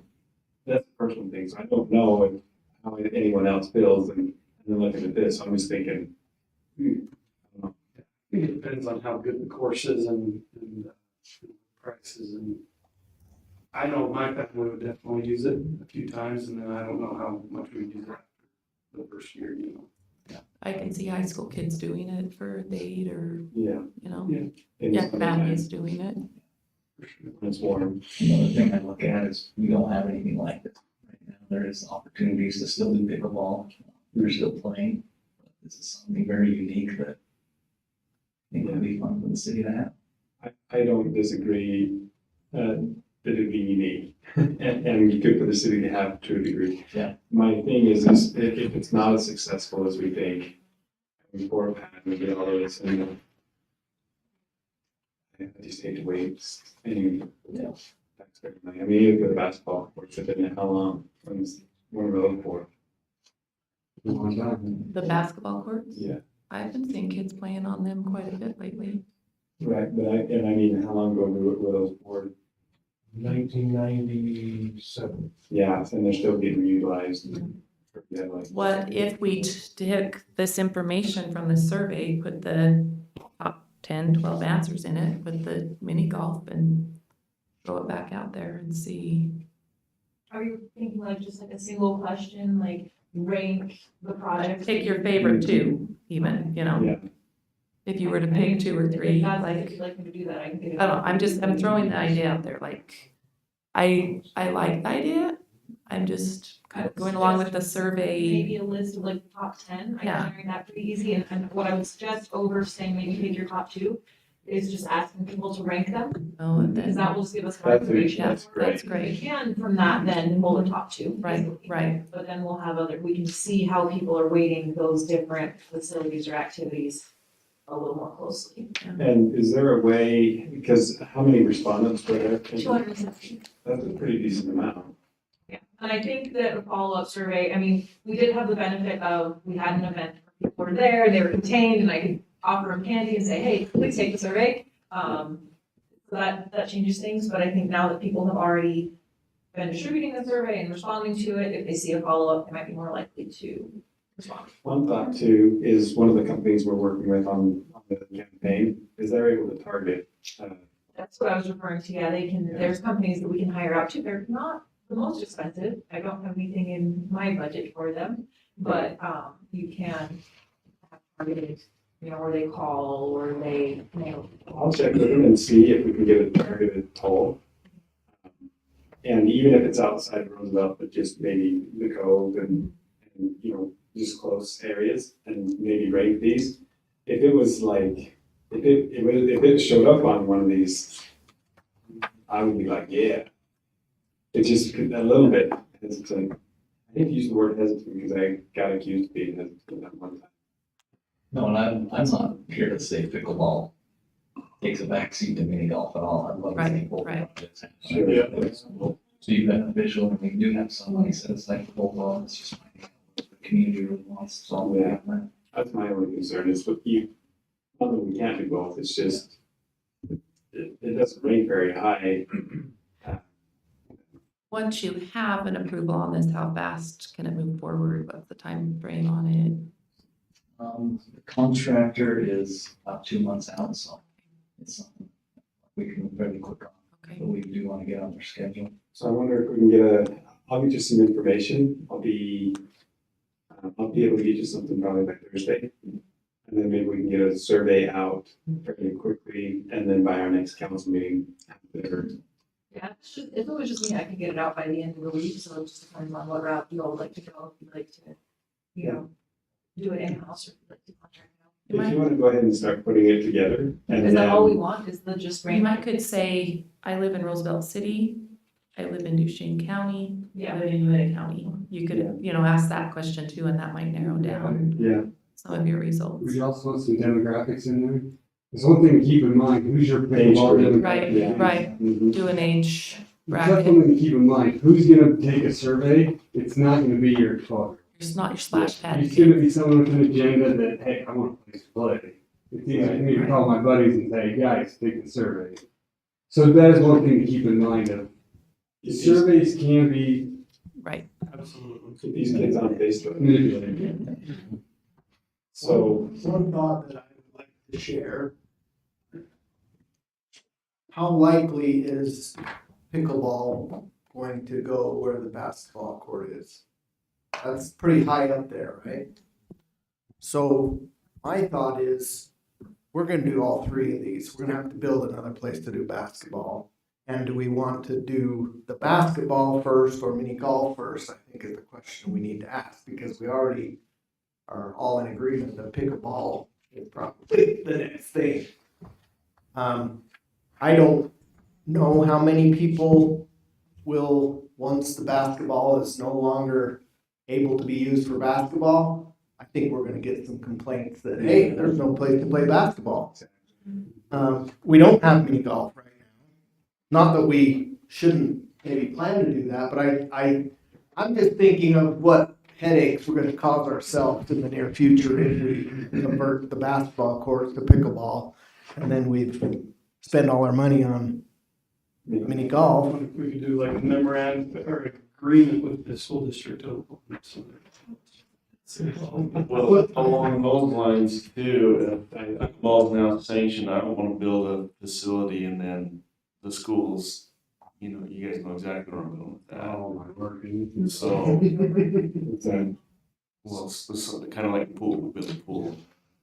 Yes. So I Well, can see we that. have too, which is exactly what. But if there was a joint, if we could plan ahead and talk to the schools and let's build something that works for everybody. Might be a My lot only better. thing with the schools is my only pushback on that idea is we painted lines on the tennis courts over the old tennis courts. And the school, they kind of threw a fit when we wanted to do any kind of tournaments or anything like that. So working with the school is not, I would love the idea to work with the school, but it hasn't worked out the way we thought it would.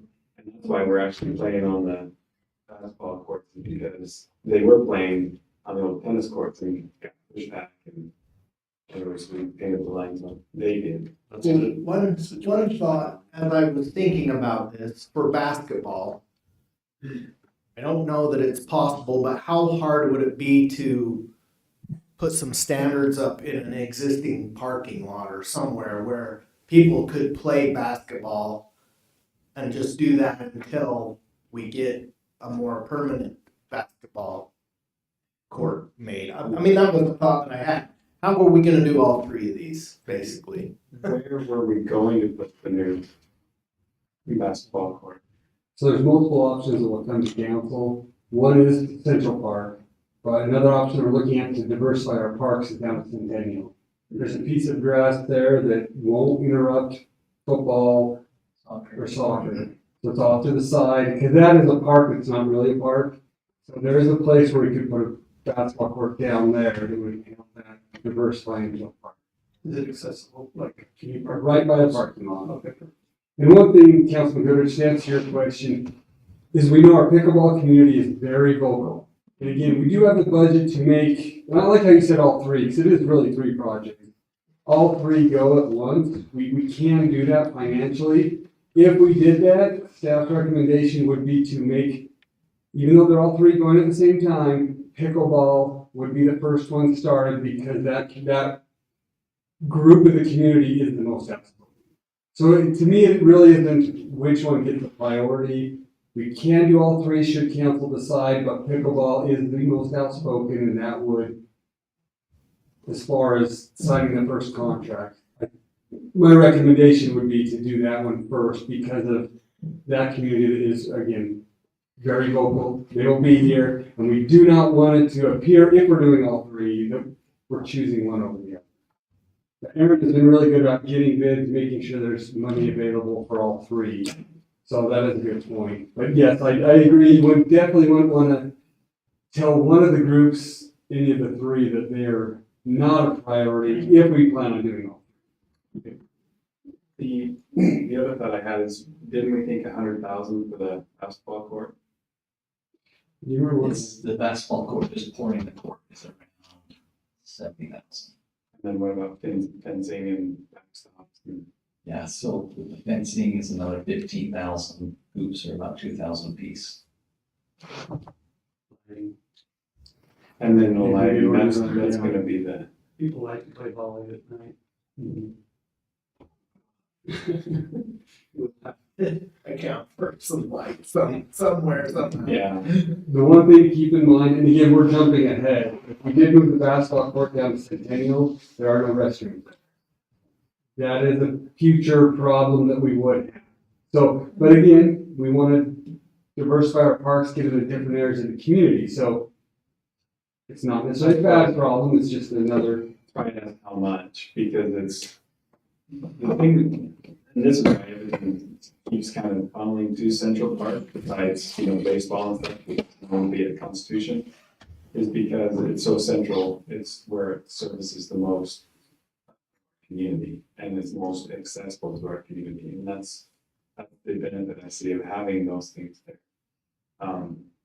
Or if we could add that to the survey, Yeah, like, to see some of these projects we.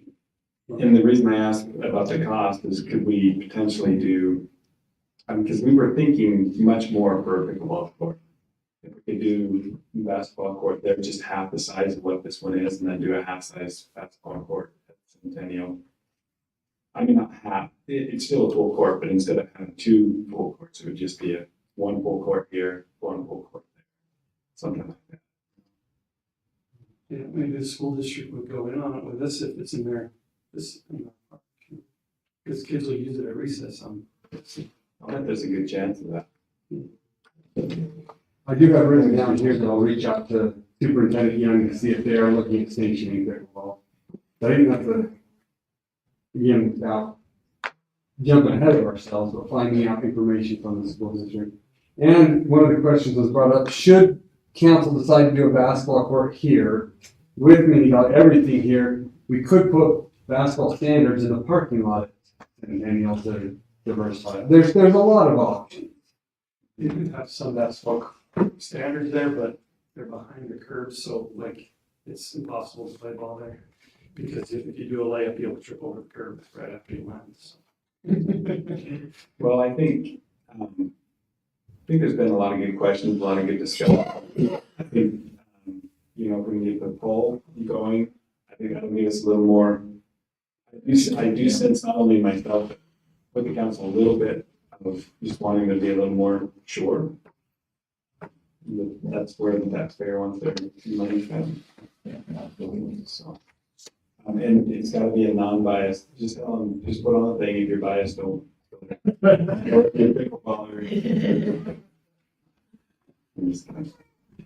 Thank you so much for your. Yeah. Yeah. And you've got the. Sorry for making you do that. We'll make everybody happy. At least the majority. We're going to put, the mini golf is going to put the infrastructure for a splash pad. So mini golf doesn't work. There you No, I'm just kidding. go. I do too. The next one I have for you is the recommendation approval for a septic system on the back line of the golf course. The bathrooms back there have not worked for years. We've had public works crew up there multiple times. We've tried installing pumps, just to grade there, makes them non-functional. So they're connected to the sewer right now? They are, yeah. And there's just nothing we can do on our end to get them functional without doing a septic system or building a brand new facility. I love this idea. I did have a thought. Did you have Tri-County take a look at that, how far away it is from the pond and make sure that it's not going to be an issue? Yep, it's all approved through Tri-County. Okay. With that being said, we do not have it in our budget, so we would need the budget to be opened and amended eventually for that. If we do some of the work, it's going to cost the city $5,000 to $6,000. If we hire all of the work out, it's between $9,000 and $10,000. Speaking with the public works crew, they're ready, they're on board to jump in and do some of this project. This would be just something we need to put on future council to have the budget open, approved. I advocate for it just because we have those bathrooms there and they never worked and people are, I had somebody warn me, I sat down by a tree and they're like, oh, you might not want to sit down right there because that's where people use the bathroom. So anyway. We have been putting a porta potty there. It says, in the background a little bit, we put a porta potty in. It's costing the city around $1,000 a year for that, so. Long term, I think it's a good investment, will be beneficial for the city and the community. So where will the septic system sit? So right where the bathrooms sit now, it will sit to the east, just directly east, right on top of the hill. So it really won't interfere with, commercial home. It's actually a great spot for it. The only other thought I would have with the location is just accessible to be able to, clean the tank, suck the tank every 5 years or whatever it's supposed to be done. Making sure that it's accessible that way. Yeah, and we had a contractor actually, that's where we got our numbers, is we had a contractor come up and look at it, this was professional at installing septic systems and knowing all the information, so I'm confident with his proposal and what's happening with where we want to go with it.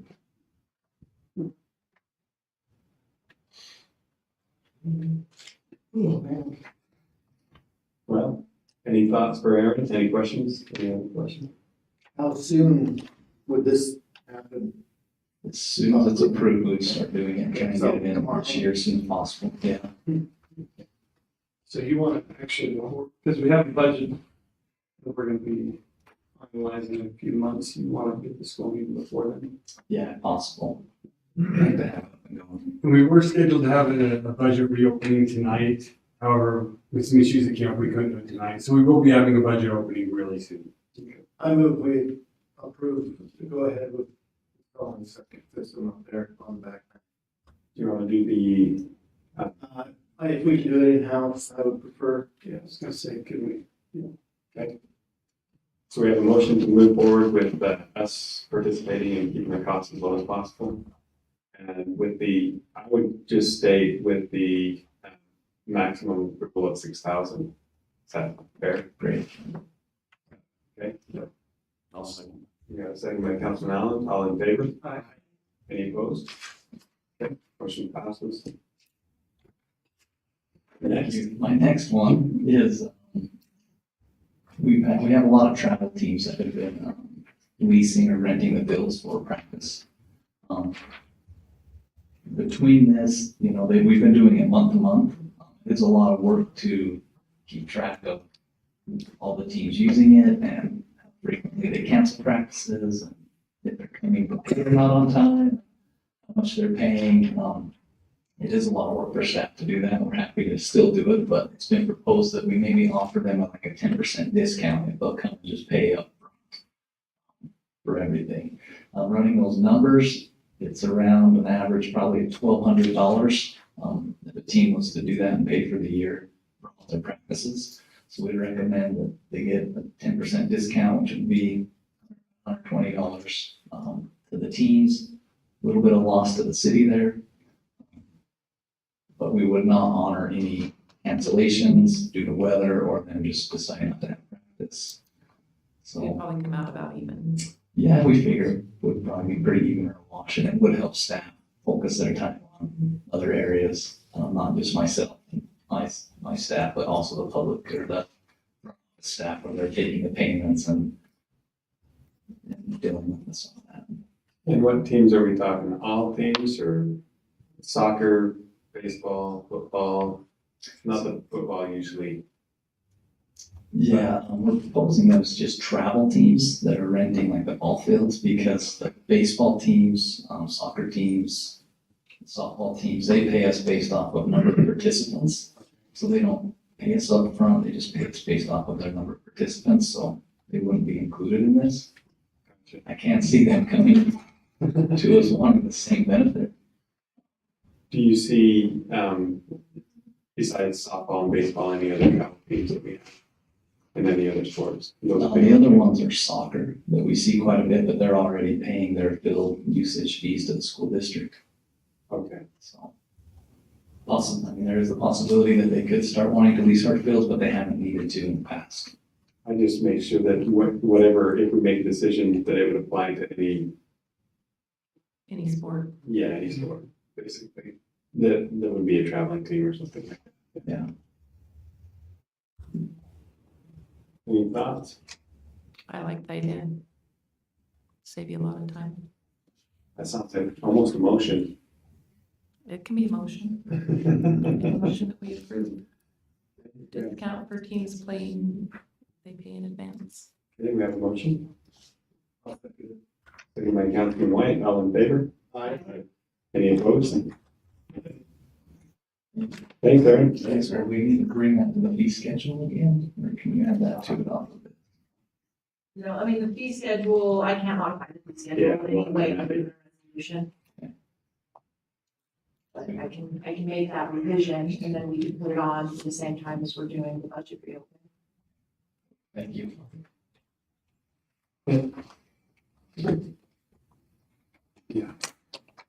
All right, resolution modifying the Hours Parks and Rec Committee grant. That seems like it's later than it is, I'm tired. So on this one, the first page, and any changes contained in there are really just to make it conform with what comes later. So Brian, if you can scroll down to section 3. Right there. Okay, so there's been kind of an ongoing complaints from the Parks and Recs Committee and confusion for staff on how to handle funds with the Parks and Recs Committee. You guys designate funds for them each year, and then we've really wanted them to be able to spend the funds how they see fit, including being able to carry the funds over from year to year, say for bigger events. But we're not able to just have stuff automatically carry over. And so one of the things this does is say that any money that's left in any of the Arts, Parks, and Recs accounts at the end of the fiscal year will be reallocated to that same account unless the council expressly states otherwise, which you can always do. And the other thing it's doing, and Rhonda already has the account set up, but under Part A here, it's just making it clear to the Parks and Recs Committee that she will be the one to set up and manage the accounts. In Part D, right there is one spelling error where it says the Trials Subcommittee. That those are some of the accounts that she has set up right now. She has additional accounts that in this version I took out because it's just the way that she's choosing to manage the money. What I've got in here is more direction for the Parks and Rec Committee and the subcommittees on how they're able to use it. So if you go down to section B, we're saying that any money that is taken out of the general fund has to be by a majority vote of a quorum of the committee and in a public meeting. For the subcommittees, we've really been trying to loosen things up and making it easier for them to access the money. So we're saying that any individual on a subcommittee, any member can spend up to $500, and they still have to give an accounting back to the city on what was spent, but they don't need to go through an approval process to be able to do it. They just make the decision and each spend up to $500. The chairman of each subcommittee can spend up to $1,000, and then for any more than $1,000 expenditure, the subcommittee would need to have a vote. Now, on that, there is one question that I have for you, because as I said, we've been trying to make this as simple as possible. There's a question of, would you guys want them, if you want to approve this at all, would you want them to have to do that in a public meeting? Or what kind of proof, if any, would you want that they had had a vote to spend? My personal thought, I'll just venture out here a little bit, is where it's not a majority of where it's not a quorum of the full committee, I would say it wouldn't need to be a public meeting. But there may be one of the things that I thought is a form that just has the members of the subcommittee sign, and the majority of those members would have to sign the form before that expenditure was made. Okay, so then you're thinking just basically something that they would turn in like they do with receipts. Yeah. Okay, I can incorporate But that's just the thought that I had. Maybe Do that. you have a suggestion what you would? Not really on this one. I mean, what we keep running into, and part of the reason there's been confusion for staff, is we have all of the requirements for how the employees of the city are spending money. And then this is kind of different because you guys are basically passing this on. And if we were to create like a 501c3 organization, we would have no input in it. We would just be giving them the money. And there has been discussion at some points that maybe that's the cleanest way to do it. But then the city's also losing some control over it. And so we haven't chose to do that in the end, but we're kind of looking at it like you designated a specified amount of money, given it to them each year, and then you're telling them in the duties section, this is what we want you to use it for, but then we run into problems where they're coming back and saying it's hard for us to carry that out because the process just hasn't been clear. I don't think it's been the fault of the committee members or staff. It's just been one of the growing pains of creating a committee like this that has the ability to spend money and how we want to direct them to do that.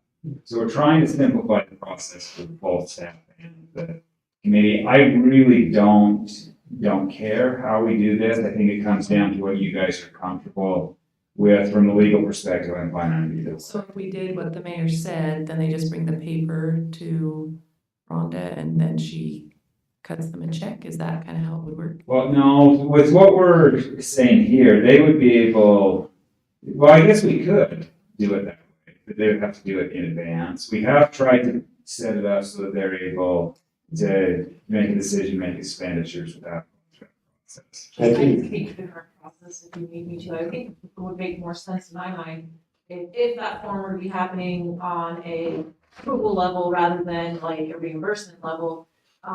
Edwin holds the credit card for the Arts Parks and Rec Committee, and so I would assume that maybe that's something they could just give to him prior to him either making the purchase or them giving a credit card. Yeah, well, some of the things though is, you know, if they go and purchase something or need to buy something for an event or an activity, then they can submit a reimbursement form or something like that up to $500. To me, it's this way or that way. The thing is when it's above $1,000 or above the purview of the subcommittee chair, that's when the form would take place as proof that the majority of that subcommittee said, yes, this is what we want that to be spent on. And that's kind of where we're talking. To give you a little background, everybody, because we do have so many new people, we had the Basin Arts Council that we gave $15,000 to every year. We handed it over and we had no idea what they did with it. And so we weren't seeing if it was meeting the objectives or anything else. And so what we've done here is we've said, we're going to give you the money. We'll even give you a little bit more, but we want a little bit of oversight so that we know that that money is being spent for things, for the intended purposes. And so I think that's kind of gotten taken and then ramped up to a point where it almost ties their hands to a degree. So we're just trying to say, okay, they have the money, there is the oversight. We know, we can see with receipts and things like that where that money is being spent, and we know that it's going for the things that we've intended. And I think that's really all when this committee was first implemented, that's all we wanted to make sure is that simply we could look at the books, and if anybody asks, where did that 20 grand go? We can say, well, 10 went to this activity, 5 went here, 1,000 went here. We have an accounting where the money went. And the simplest way we can do that possible, I think, is what the intent was. So I guess the only thing that I need to answer on is, for this section, is the question of, is the form the way you want to go? Because I can easily adjust the language to that, if that's what you want. Yeah, that's good by me. Okay. The next section, if we can go down a little, Ryan, to see. There's also been questions that have come up about fundraising and what the committee can do to raise funds. We had in the powers and duties that one of the things they were supposed to do is seek out funding. They can do it through grant applications, but they have to coordinate that through Josh to make sure that the city's not competing with itself, basically in grants or doing something that would mess up something that Josh already has planned. There's also been questions about fundraisers and specifically about things like charging for booth-related events, those kinds of things, and how that was going to be done. So subsection C here is just trying to lay out that process in a way that's more flexible for the committee members, but still requiring them to give the city an accounting, and also not setting a specific amount of time that they can hold funds, but saying that as soon as practicable, they have to turn the money over to the treasurer with a full accounting of where it came from.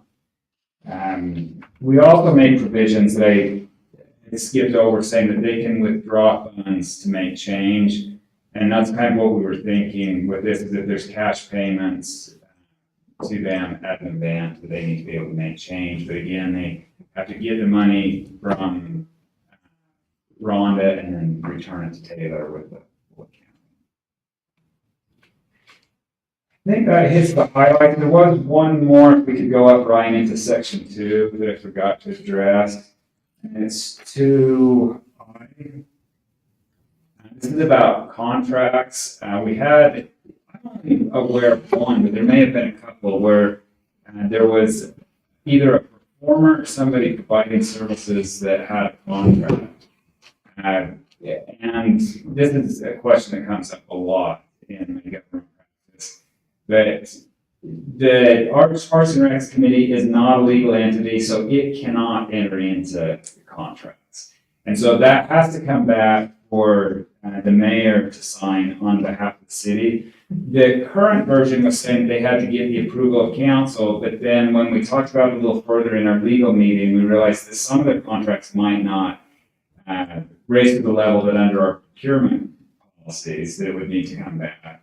And so I'm proposing that I change the language in this from approved by the city council to just say that the process is they have to verify that the funds are available. They have to comply with the procurement policy. So once it reached a certain level, it would have to come back for council approval.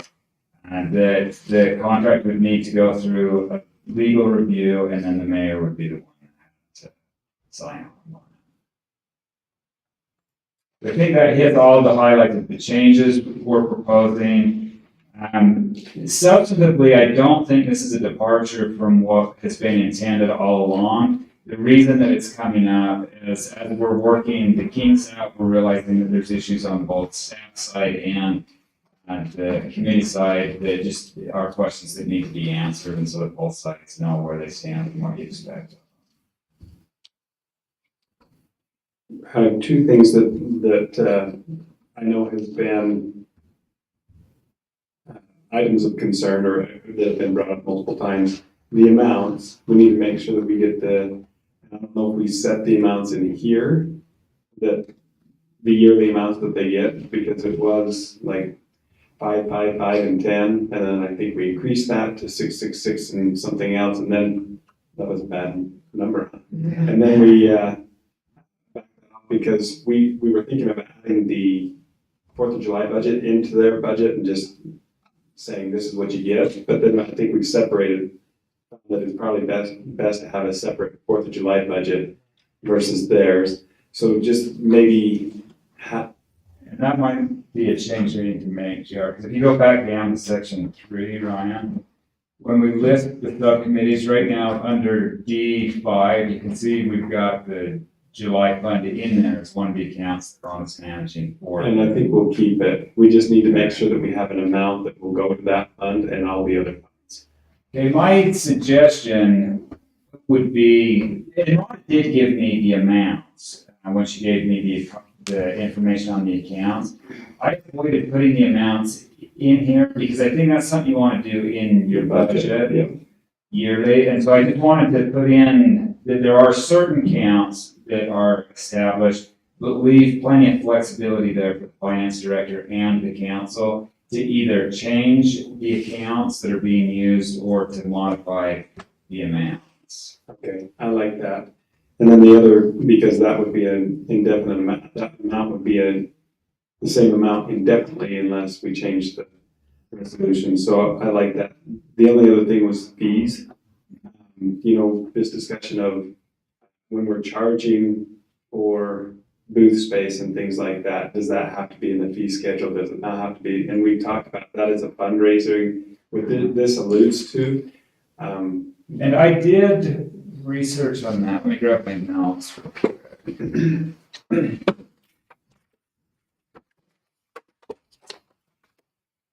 Because what I found is that there are different kinds of fees, some that have to be in the fee schedule and others that don't.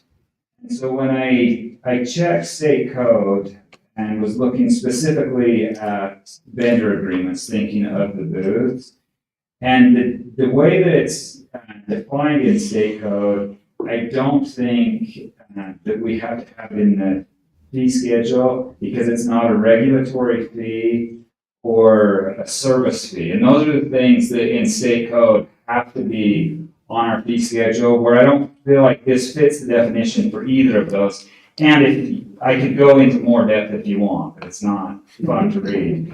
But there are definitions there for both service fees and regulatory fees. So it's not that I just looked at the wording there. I went on and looked at the other statutes that define what those mean. And I don't think that things like charging for booths fits either of those. And so I don't think it's required to be on the fee schedule. And I think that'll do it. And I don't know if there's a provision or a paragraph in there that just says basically maybe address that, or maybe it doesn't even need to talk. I didn't address it other than saying that they can charge fees as part of the fundraising. Mm-hmm. And then I have been working with Aaron on basically like a booth agreement.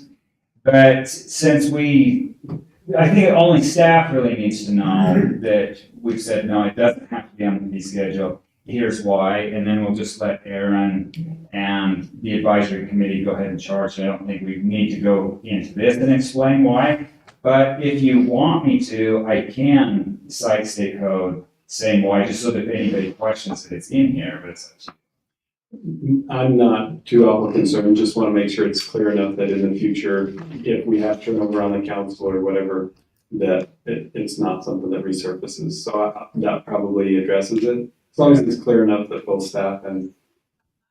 Actually, if there's not a downside to having it in there, as somebody who has made a very earnest effort to understand the previous resolution, I could foresee it coming up again. That even if it's something that you understand and that we know is okay, I could very easily see it coming up again where we need to, because the resolutions are what we look back on for guidance and how to do our job, resolutions and ordinances. And if it's not there, relying on me being able to, or somebody in the future being able to get a hold of the attorney and find all this information. I mean, had we known this prior, we could have saved ourselves a lot of trouble. So I think having it in there where it's easy for future staff to find would probably save trouble in the future as well. Okay, I have no problem having the citation and a quick explanation. And Sunshine makes a valid point. When there's turnover, and sometimes not even turnover, sometimes just passage of time, you forget. I mean, I went through this a few weeks ago, and I still wanted to double check my notes to make sure I was using the exact wording. So putting it in here saves time later on. So I'll add that. I'm sorry, real quick. I know one of their concerns was those funds they collect. Does it need to say in there that they are designated for that event? They can be used for that event? Well, it says that they do have to come back and give an accounting to the treasurer of what they are so that they know what account to put them in. And then once they go into those accounts, whether it's a subcommittee account or the general fund, and that's really what we need to know when they bring it back, then as long as they're following the rules within here, they can use it for what they want. Yeah. And my understanding, Aaron, is that they make money from an event. Let's say they fundraise from an event, and then it goes into their coffers.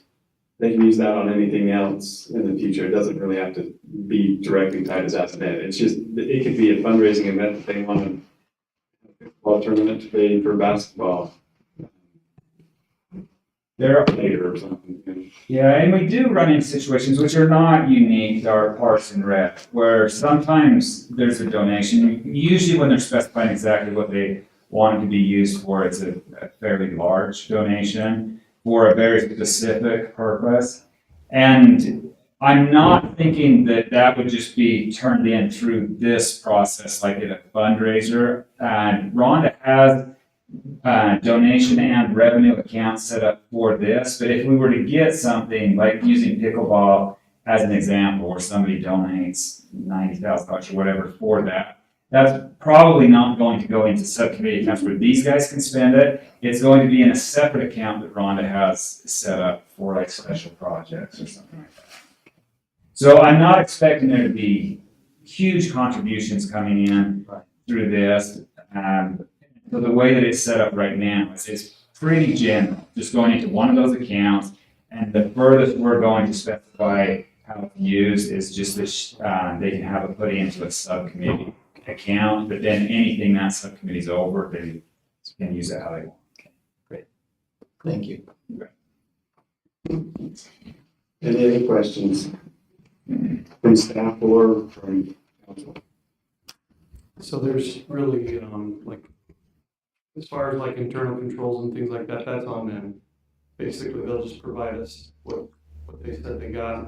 We're trying to have less oversight by staff. We're still requiring them to turn in receipts if they are turning in cash or asking to withdraw cash or anything. They have to be specific and have something turned in writing about what it's for and then what it is when it comes back. And so there's an accounting, but we're trying to set it up so that it's easier for them, which equates to less oversight in some ways, but we're still checking on both ends when they are taking the money and when we're getting it back.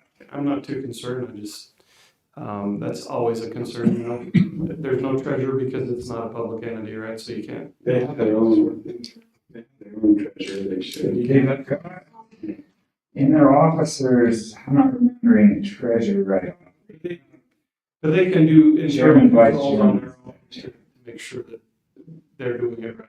They're giving the correct information to us. They can have some internal protocol that they develop without resolution for that, or is that need to be? I don't think it necessarily needs to be in the resolution, but it can be if you want to be more specific. Right now, we've tried to make it so simple that we're just setting amounts for what they can do from the subcommittee accounts. From the general fund, they have to have majority vote of a quorum in an open meeting. And so there's more controls for the general account. It's the subcommittee accounts that we're trying to give them a lot of discretion. Okay. I'm okay with that. I was just thinking about it. It'd be pretty easy for somebody running a booth at the park, like for the committee, if they're bringing in cash revenues, you know, to pocket some of that or whatever, unless they have some kind of means to protect it. But I'm not too worried about that. And that's the thing, you have to have some level of trust with these people or you're not gonna get anything done. That's what I'm trying to say, yeah. I think I'm willing to extend the trust, and I think if they all trust each other and they're working together to. And the way we've got it set up, so we're hoping that it's set up so they naturally are policing each other a little bit. Okay. As well, because an individual can spend up to the $500, but they've got to make an accounting back. The city has to get the receipts and everything, but they also have to be answering to the rest of the subcommittee. Yeah. Because everybody's going to see that they have less money available. One thought too, we might want to add treasurer to that, just because I think we have elected a treasurer and a secretary. Because I know Daniel Mockley's the secretary and Cody Labram is the treasurer. And then we have Preston as the chair, and I don't know who the vice chair is.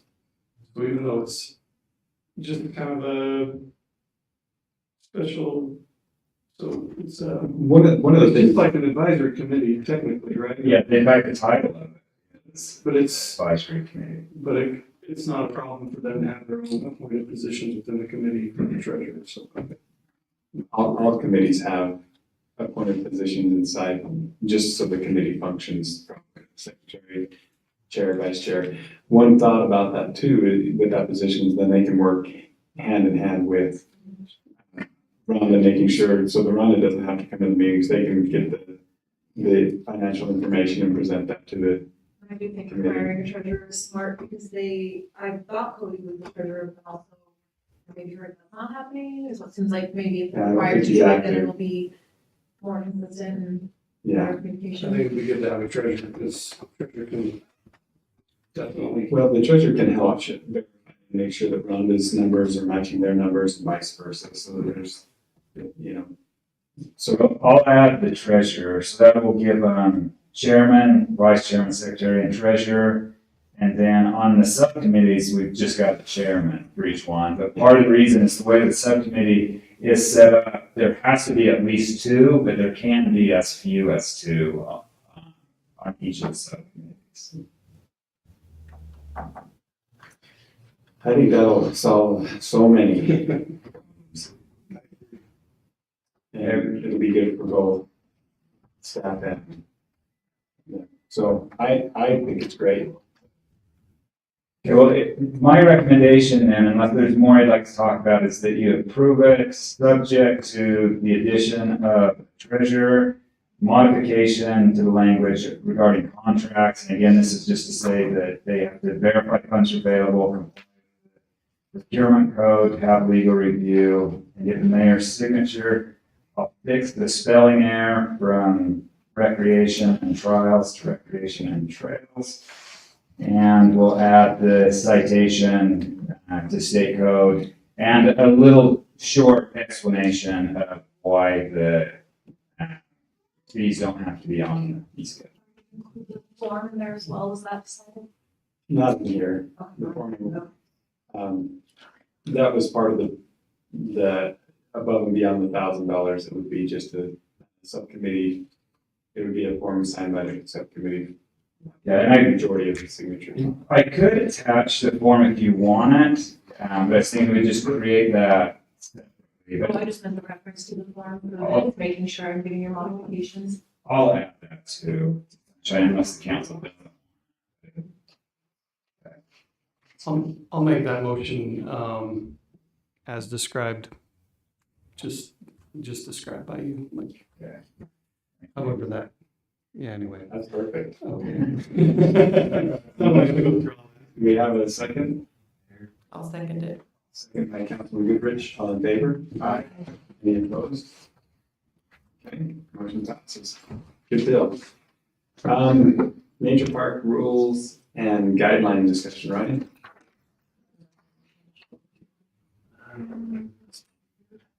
Nobody likes rules. I like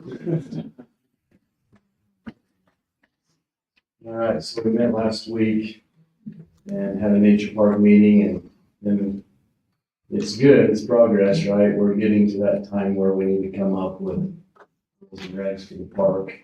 Mainly so we're prepared for the opening and also get signage up. And also, this is just a recommendation too, as well. This is not permanent here. If you feel like there needs to be changes or things that need to be added or taken away, now's the time. However, I don't need a motion tonight. Drew will have this. We'll go over Title 12 when we draft it up and clean it up too in the park. So, When you say no motorized vehicles, does that include electric? E-bikes. Yeah. so e-bikes, scooters. How I understand, Utah says a class 1 e-bike is not motorized. Pretty sure that's, Is my class. here's a class 1. What about these electric scooters and things like that? They I would, that probably would be motorized if they're not. we We talked about this for a little bit in there, and finally we came to the conclusion that maybe it's best just to go on party line. You guys are the ones that's. needs to I like decide. My personal opinion is to be less restrictive until there's an actual problem. Like with the e-bikes, for instance, maybe just go with motorized vehicles, and if e-bikes become a problem down there, then we can address that. what I see too, especially on the ADA things, if if you have a motorized like wheelchair or something Yeah, like those that. are included in state code specifically to restrict those. But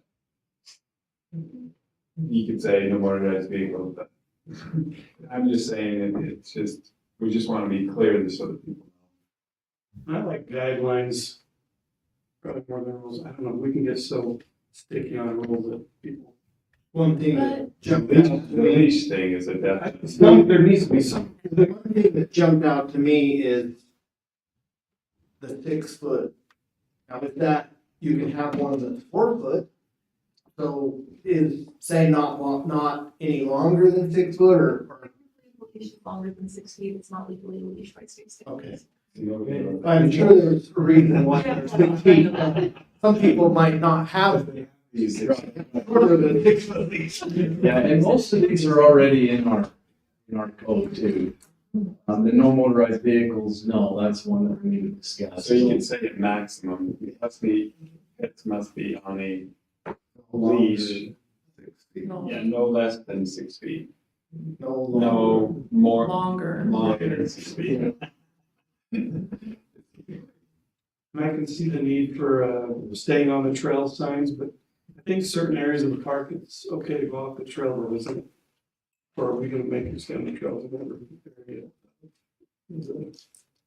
Because, you know, we go through private property and those landowners definitely don't want them off the trail, but if it's city-owned property and, you know, gardens, obviously, we wouldn't want them walking in gardens and, but like if it's an area where there's a little play area, that's considered I mean, when I thought about this one too, is if there's a problem area and we feel like that it shouldn't be traveled, we can probably put up a sign that says, stay on the trail. Yeah, 'cause I know people like to explore a little bit, and I don't think that's a bad thing to have a city-owned piece of property where kids can run, play and explore and get water and whatever. Did you get these from other walking paths in nature parks? Yeah, yeah. The reason I ask that is because when we go loose, you know, if we go a little less strict, we'll probably end up back to this list eventually. Well, I would think To a degree. is what I'm saying. staying on These the, weren't made up, these all came from other ones. And I did a lot of research and took it from not just Utah, but other places too as well, but. So, on the staying on the trail, it could state, stay on the trail unless, you know, there's a spot that's designated that you can go off the trail. Maybe you should say stay on the trails and designated, whatever Because areas. there may be areas that we want them to get off the trail. How about follow park signs and we just have a sign? I'm just kidding. That's silly, but anyway. We'll have marked trails and designated areas. There you go. Stay within developed areas. I don't know, I think it's fun for kids to run around and play in the river and Well, stuff. sure. But I don't know, it does open liability, and if there's a reason why you put rules in place, and maybe don't enforce them just because if there was a rule there and it was posted, and if they broke the rule and got hurt, then that's on them, no, that's. right, and we probably had, 4 or 5 extras on here that we took off, because we felt like, you know, we were just throwing them out, so in the meeting, we did take some of them. One of them was swimming in a stream. You know, the main concern is no swimming in the pond. Stream, they're gonna get wet, they're gonna get in there and do kid things, which is totally fine. My hometown was Murray, and all their parks, but a lot of their parks, well, okay, their big main park, Murray City Park, that stream running through it. I was in that river all the time, and nobody cared, it was a lot of fun. Yeah, I think it looks pretty good all in all. Again, the motorized vehicles, I just wonder if there's a little bit more of a definition, you know. We'll do some more research, Drew, I'll get with you, and we'll think of something. Yeah, no horses. That was actually a rule I wanted you guys to discuss. To be perfectly frank, I live in that area, and I have, in theory, I feel like when I'm riding my horse, I have as much control over that as somebody else walking a dog on a leash. There's horse poop. Are you gonna pick it up? But it's grass. We're gonna have to get bigger It's bags. grass. Most dog food is Yeah. I think that there's a place for horses, and I don't think this is, like, some areas of this park might be appropriate. I'm not sure if the whole system would be appropriate. I think it's a little, yeah, horses can be, Destructive too. yeah. But that is they are something I heavy think the animals. council should consider for future development, is just, there is, an equestrian community out here, there's a lot of Western riders, and there's not really anything, I have to go to Duchesne. If I wanna ride anywhere, I have to know somebody, or I have to go to Duchesne, or I compete with them Duchesne City? to go to their arena. Yeah, and that's the thing, they built the arena in the wrong spot. No kidding. Anyway, Yeah, moving on. well, my main concern too, though, with that is I do want to add that Sunshine Hills, and I respect her thoughts on it as well, but I worry about the ADA. We were encouraging ADA and people with disabilities to come and enjoy this park. So if something were to happen, I'm not sure if I can live with it, but anyway, that's what fears me a little bit, because you're gonna have wheelchairs and walkers around too. So would As we long as want your horse is under 8 hands. So if we're not allowing horses, though, shouldn't that be a rule on there, just so that it's clear? One of them on, And maybe. I'm okay with all those rules, as, how we discussed them. okay, we'll make some adjustments, so we're not long-winded tonight, so. Sounds good, all in all. You guys good with the no ice fishing? I thought the ice would be unstable because of the water continuing going through the pond. I would say no ice skating if you haven't. Whoa. Just because. For the waves, sake I of say, no okay. ice. Yes, stay off The the ice, ice. the ice. There we go. No ice skipping, no ice.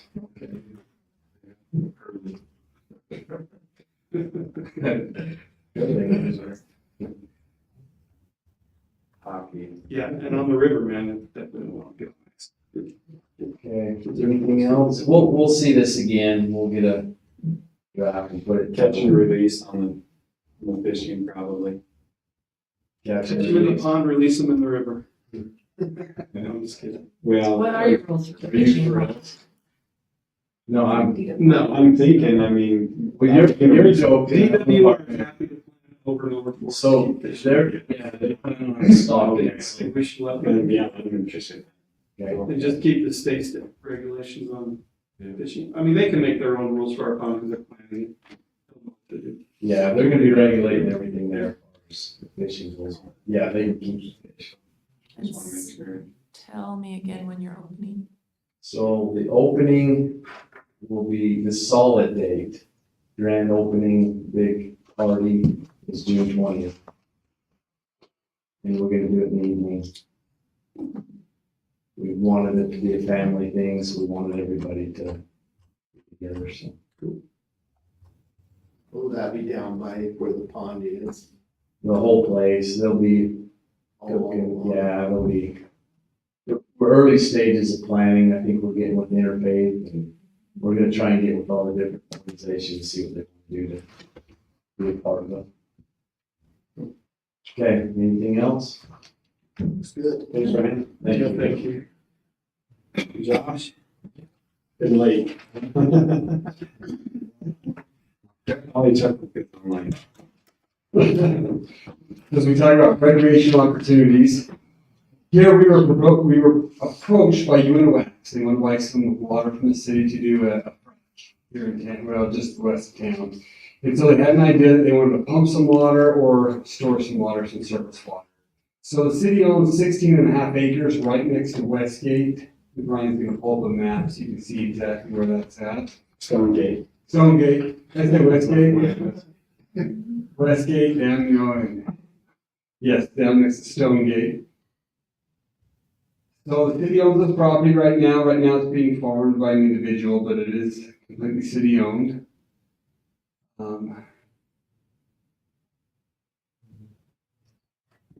It's right there. Right there where it is. Perfect. So they actually approached us about doing some above ground storage water here, and they thought, okay, here's an opportunity for a recreational opportunity that they would actually build. So they're proposing approximately a 10-acre pond there that would be a recreational type pond.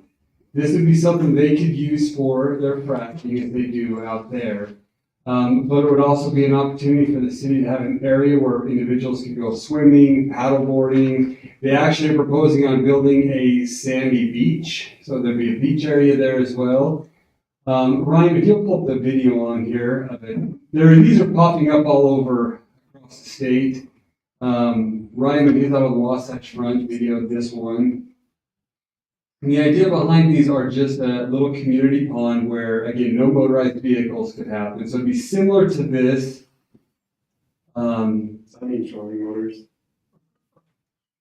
The proposal would be no motorized options in there. You can see at the far end, there's some sandy beach as well. I was waiting for Cody to tell me. That's my idea on that.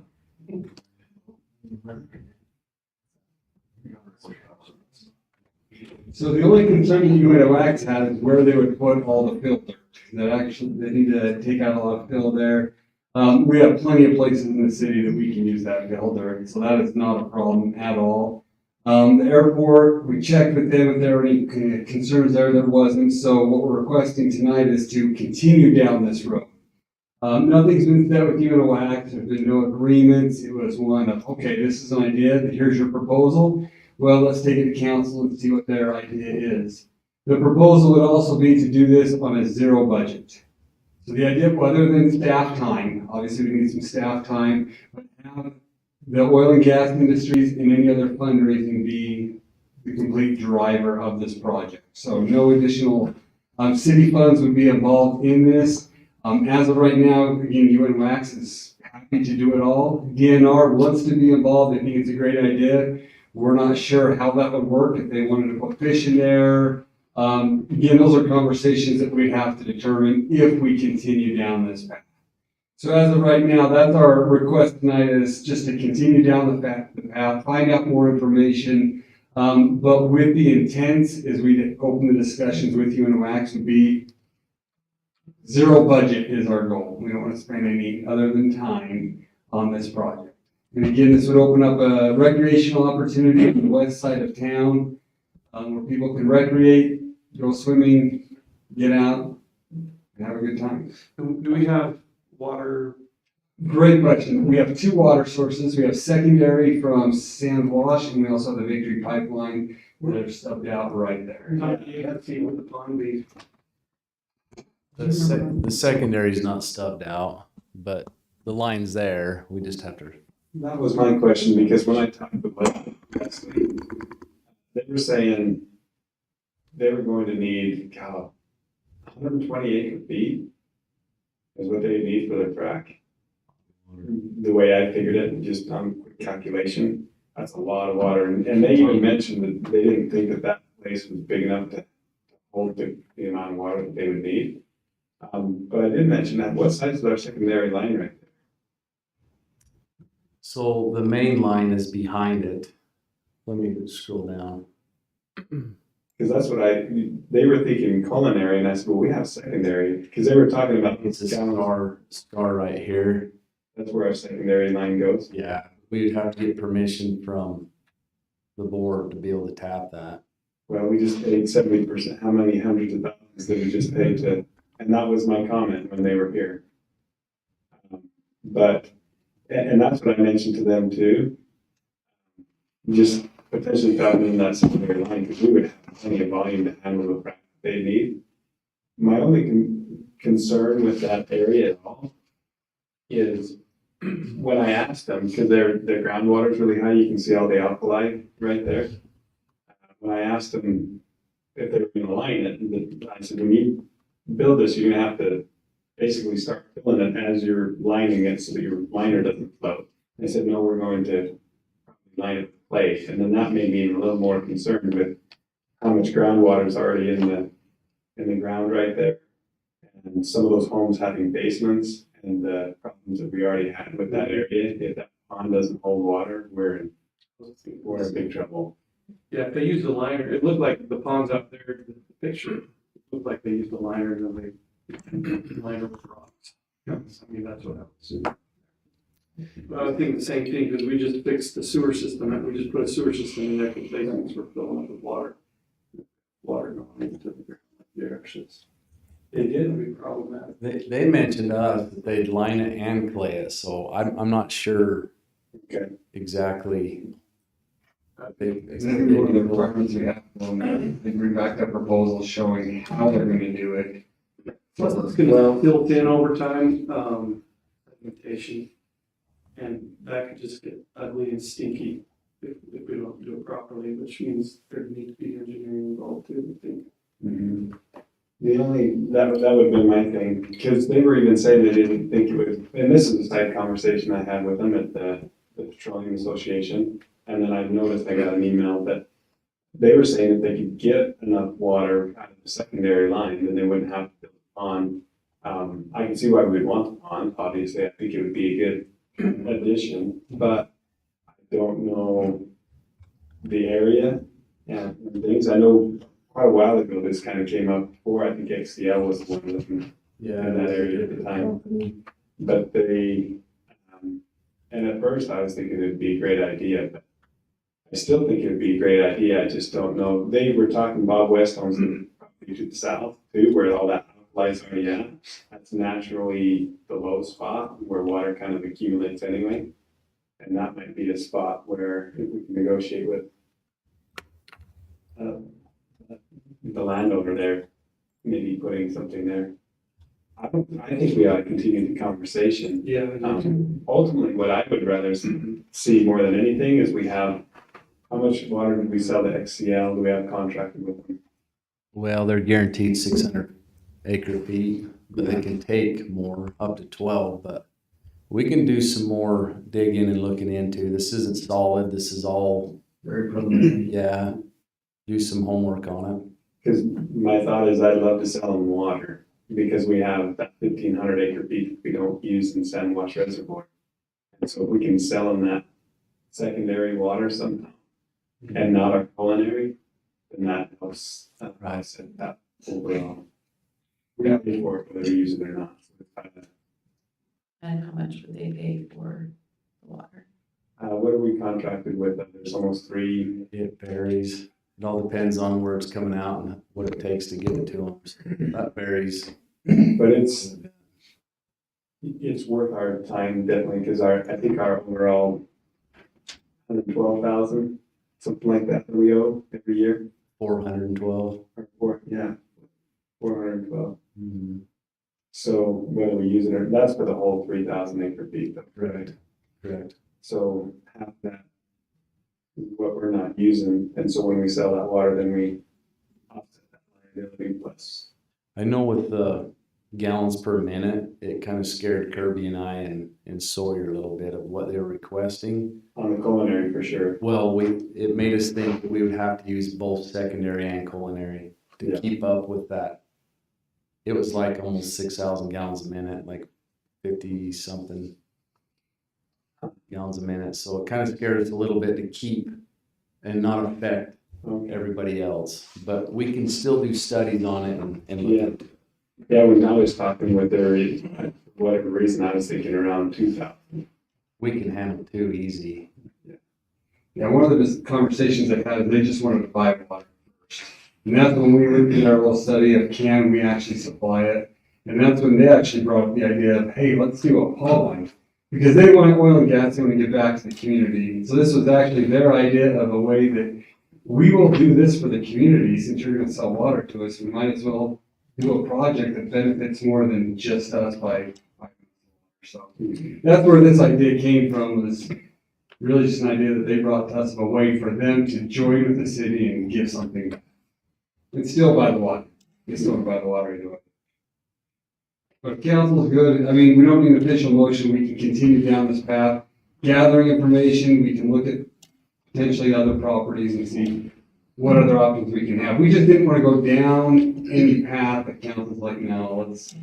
I think it'd be worth at least checking to see what the risk is putting upon there with groundwater and everything else. I mean, I don't think that would hurt. And getting that far, because I think that's for me personally, that's the largest concern is it going to impact those homes that are already there? Because if we start having people upset, because, Agreement there.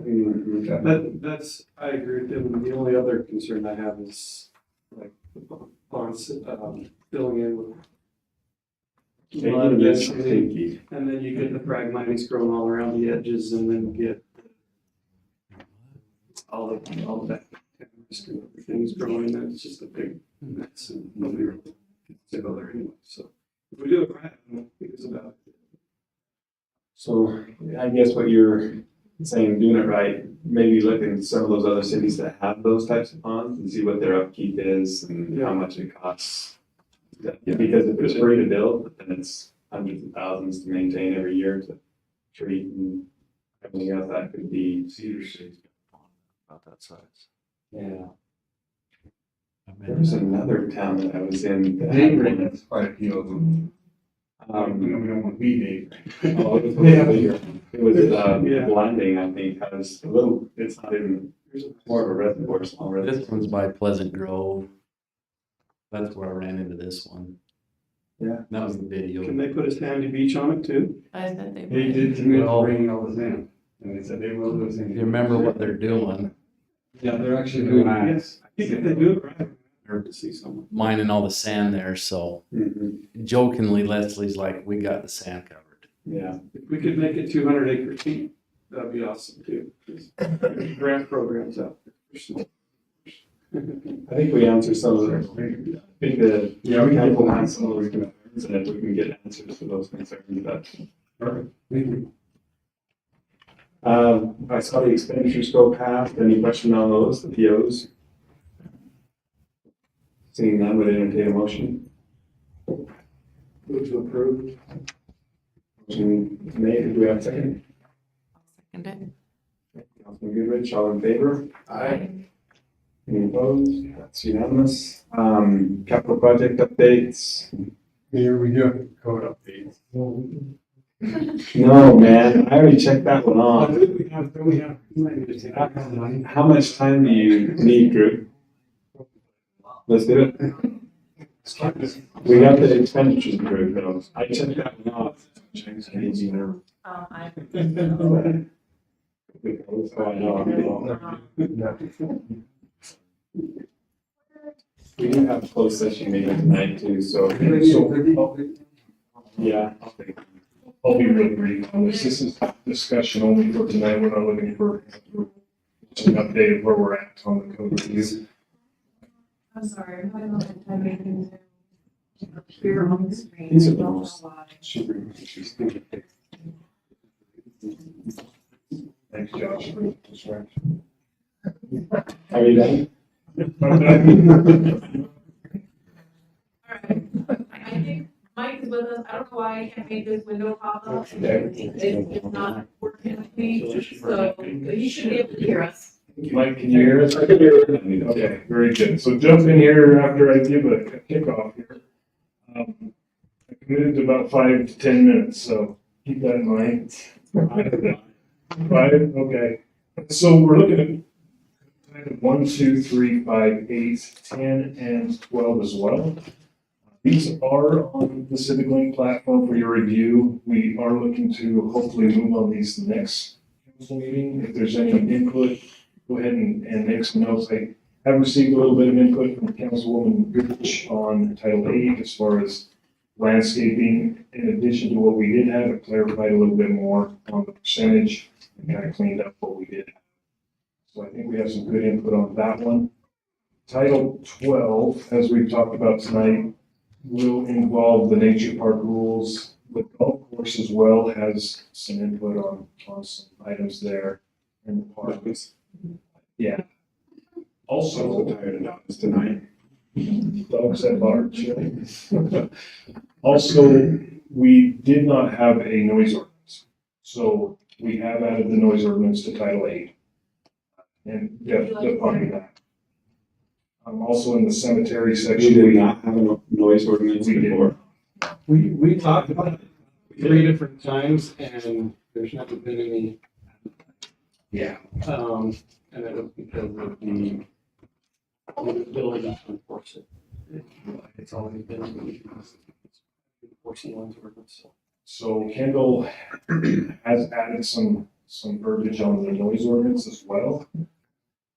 Snow removal is the topic I think we discussed and didn't really land on a snow removal and on-street parking during those months. That's something that we still need to tackle.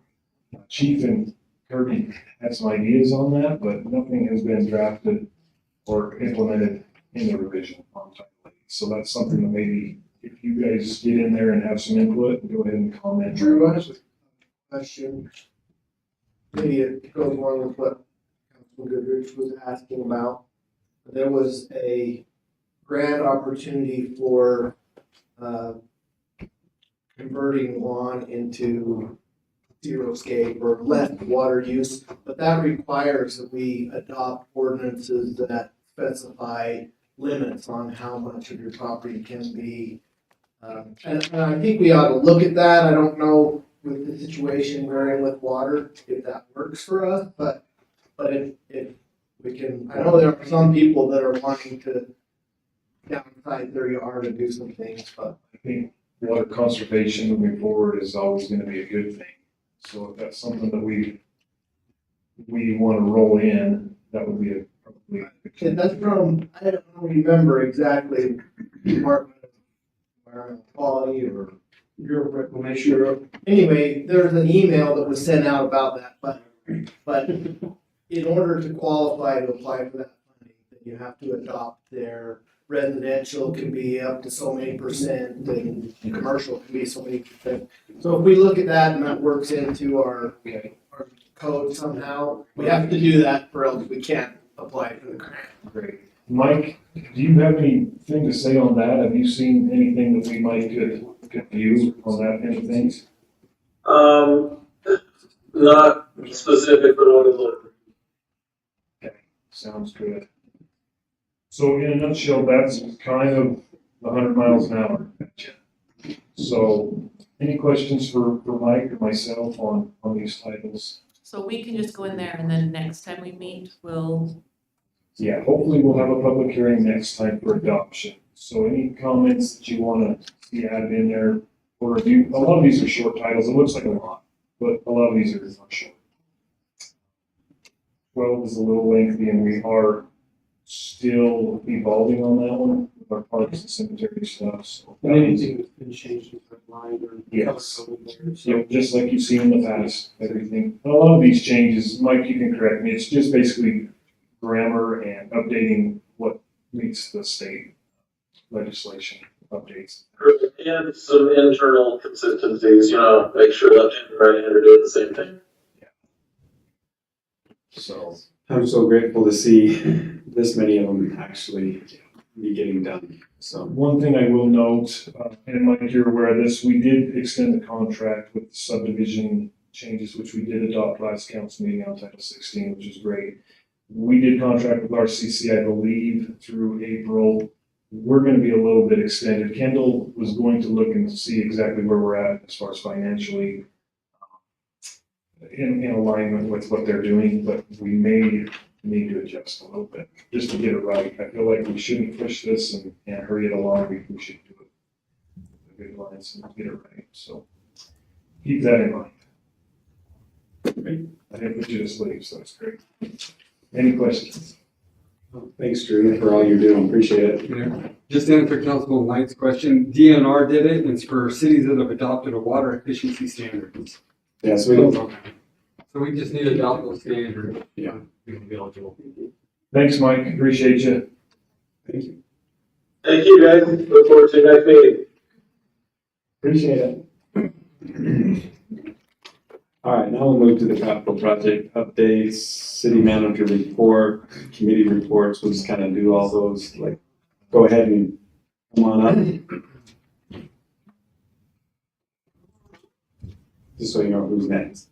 It's been a while since I've done an update for you guys, so.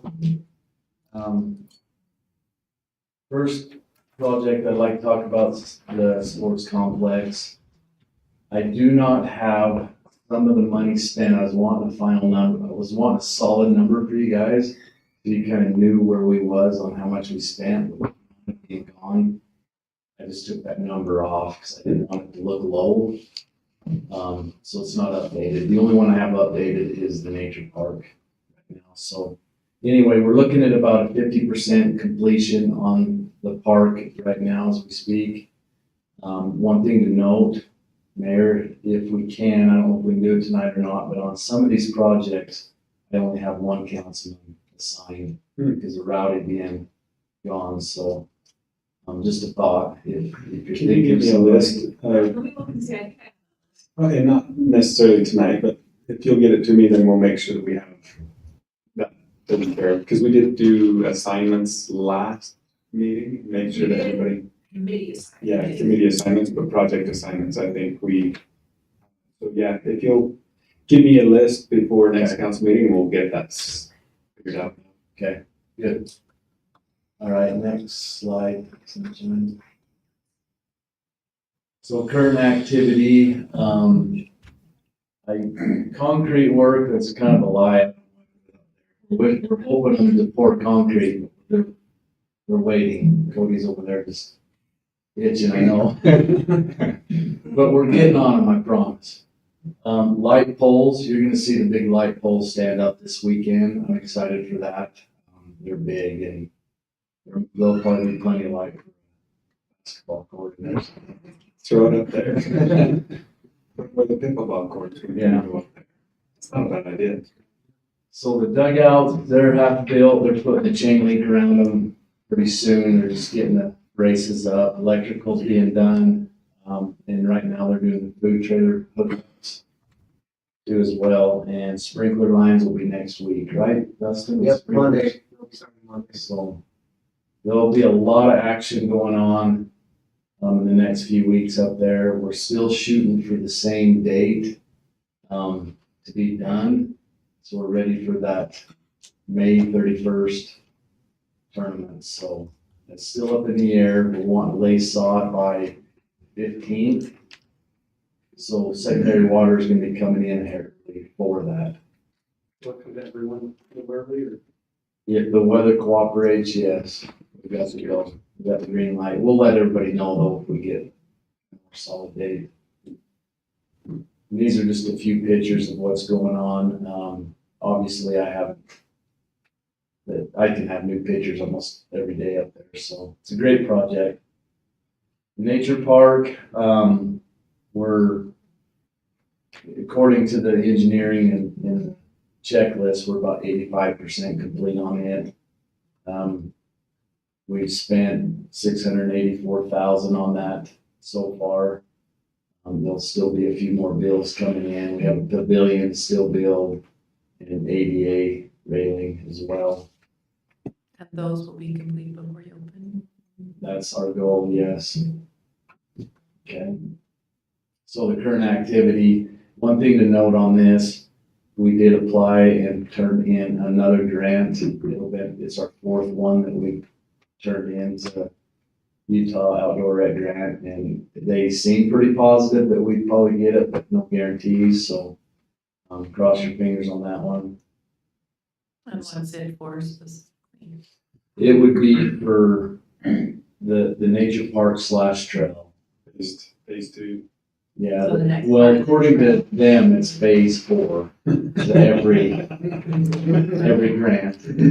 I'd explain that in the grant writing too. It's phase 4 or phase 1. Don't get confused. Stay with me here. We need the money. But anyway, so current activity, if you were to go down there right now, hopefully ADA railing is being welded and put up. Entrance gate, we still gotta, we're still doing some designing with Sunrise to make sure we get things right on that.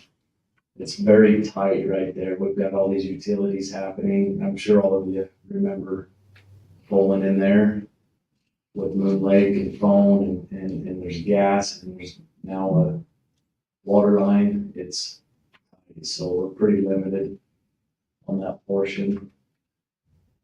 The pavilion, WCF is still interested in doing that. So hopefully by May 13th, it's done. That's the date we're shooting for that. Tables, garbage cans are all down there. They're ready to be installed. Thank you, Dustin and his crew for putting them together. They look great, by the way. And then DNR is working on the fishing pier still. They're doing seeding and they're also doing service projects like dedicated hunter and things like that. So, and I already told you the grand opening on that in the June 20th. Any questions on the nature park anymore? How did the fish survive? Amazingly, they survived the winter. The only ones that didn't survive was the teenagers sneaking down there and catching them and throwing them in the backseat of their car. So, but that's okay. I would have done the same thing. I didn't though. The trees are still good. Jim Spencer and Natalie went down there last week and checked them, and they said they look all right. So the seed, however, is a little iffy. Yeah, there's not a lot of moisture. Yeah, and we had 3 million girls go down there and just raise havoc on it. Live there. So did you just oversee what was already there, Gennaro? We tilled it in, and they've actually got more seed coming too for the side hill with the erosion and stuff. So Cool. And then did Jim work with us on like a sprinkler system for the air? So the sprinkler system was already there. It's what Bob had in place, and Danny, he fixed all the bugs and worked it out. Sweet. It works perfect right now. Nice. Cool. We can turn them on and we're ready to rock and roll there. Awesome. Okay. And that's the railing going down. I know it's a little beefy. I guess we didn't want wheelchairs flying off the outside, so didn't want to take any risks there. So, okay. The shooting complex. I wish this one was going quicker. It's a little frustrating. The mayor knows good as anyone that we're being held up on the funding. So we've got to do that EA assessment. I'll be on the next agenda. There's going to be a price tag to that. So we're going to be discussing that if we want to move forward. What's an EA assessment? It's environmental assessment on it. Yeah, there's 2 more requirements. That was one of them, and the other one was to approach Who's the. gonna be writing it? Is it? Probably we need I know I saw that in the email, but Because land borders it. They have land borders. not really. That property. I'm going to be meeting with the tribe and I'll bring that up. If you bring it up, please let me know that. What do we need? What do we need from them? I think just to inform them. Let me know what's going on and. Next week. And, So wait, it's not on their property, doesn't affect their. It's not on their property, it's just the tribe property borders the city property on the south end. no, So we need to do an environmental assessment because of that? Not because of the tribe, it's 2 separate things. Okay, so we're getting funding, I'm guessing, from the federal government. Yes, yes, correct. And who's writing, Hoping to get funding. who's putting together that EA? Well, that's what I'm gonna present to you next council meeting. Jones and Miller is our engineers for the project and they're proposing to do it, so. Okay. Yeah, that'll be quicker. We're a small If we have a team. third party, it'd be expensive. It's still expensive, I think, but. I'll be meeting with the tribe on the 27th. Okay, So I can answer it then. excellent. The first picture up there though, I don't know if you've been out there lately, they have moved the power line behind the 200-yard range, looks great. What you don't see behind me is another pole there that's set up for power too, the other long range, so I think they did a good job relocating that power line. Okay, next slide. Kind of talked about what was going on. I have talked with WCF and they're working on shooting benches, and as soon as it warms up, we're gonna be pouring cement, and Kevin should be getting with you too as well. The bottom left, just food for thought, I guess. That's the entrance road going into the sewer ponds. It's done, and it's done good. So we'll need to get with Ballard, like you said, and make sure that they are good with that product that we put out. All right. Innovation Hub. Yeah, isn't that a beauty? Look how good the grass looks. Blackpool still looks the same, Dustin. Go to the next slide. Okay, so right now, you guys probably see everything that's going on. It's central in town, so it's pretty obvious, but the brick's all done. Soffit should be getting done in the next couple of weeks. The exterior, I'm thinking 2 weeks and it's completed. So as far as the building goes, not the landscape or anything like that. And as far as the interior, we signed it today. Unique Construction's good to go, so they'll be in there tomorrow, tearing sheetrock down, building walls, busting windows, whatever we need to do. You used a different SH word than I. Okay. It is kind of cool though to see the before and after pictures. It changed it quite a bit for what little cost, I think, so. And the brick turned out awesome. So. Now, I separated the projects because Nature Park's gonna be done. In June, we're moving on from the Nature Park, at least I am, I'm out of there. But we've got the Cottonwood Trail that's always gonna be in our goal and in our sights, right? So I separated that now, and I don't have a ton of information on Cottonwood Creek Trail. However, the UDOT's funding we have there to go towards it. Do the next slide, sorry. We'll need another councilman for that too as well. So right now, activity on that, if you drive up to the elementary school and you kind of go to the end there, Danny's already cut a trail headed west towards the golf course. And you're more than welcome to walk it. It goes along the whole top end and then drops off the hill again and down to the creek. So right now we're ready to either put a culvert or a bridge in at that creek. Is that there, right at, Wheels' place? Close to Wheels. We gotta go through Bob West, the tail end of his, and then into the Wills's. So as far as the trailing goes, we're always working on right of ways and easements. And we've got the stream alternation permits turned in, we're waiting. Those guys like to take their time. Wink, wink. That's the state that manages those things. And we do have a couple service projects that's been approached to us that want to do and cut trails, so Moon Lake's wanting to contribute a lot to that too as well, so.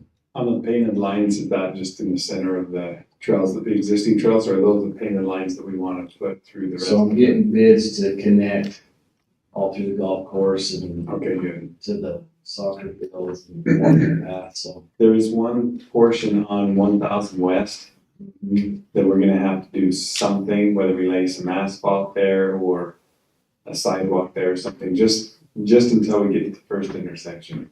Correct. And, anyway, on the easement to the west of the Wills. We only got the one left and we met with her. Okay. And she's all for it.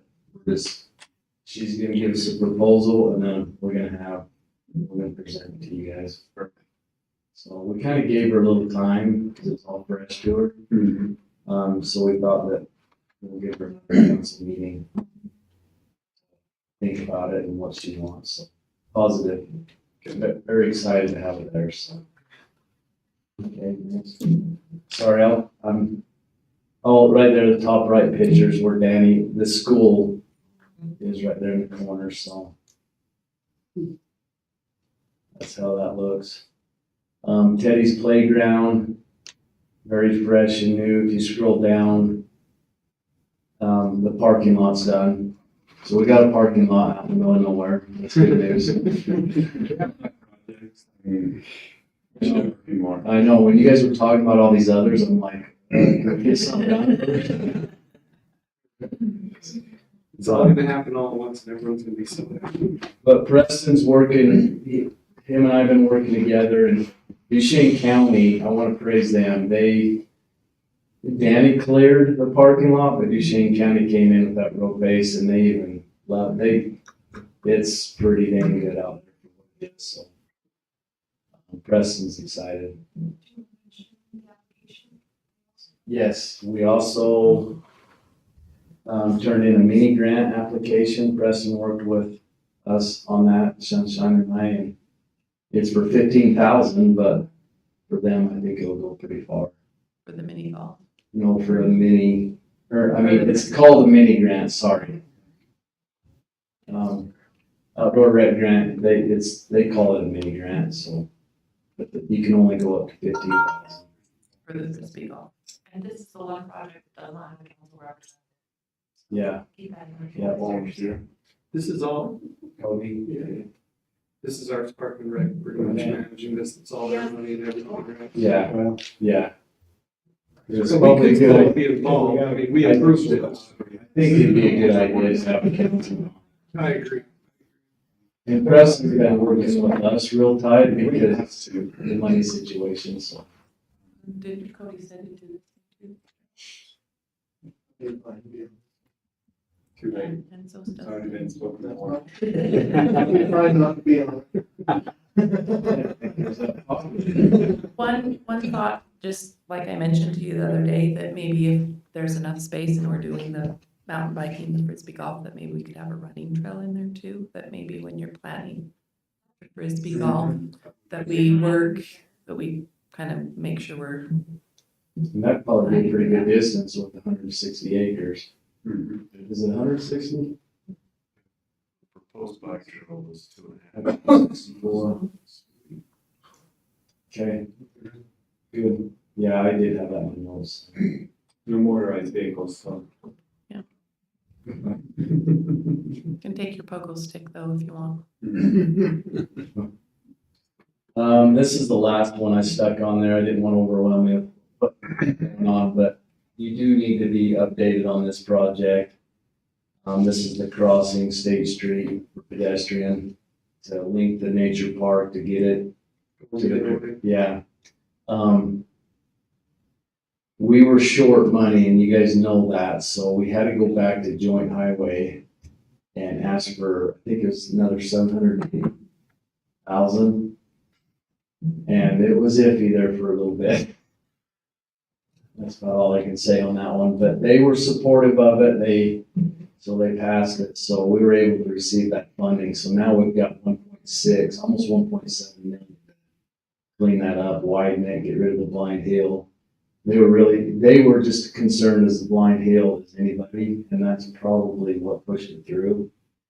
They didn't like that blind hill and having people crossing. So we had to get the pedestrians underneath. Would be the safest route. So we've got a meeting coming up real quick. And I do think we need councilmen on this one as well.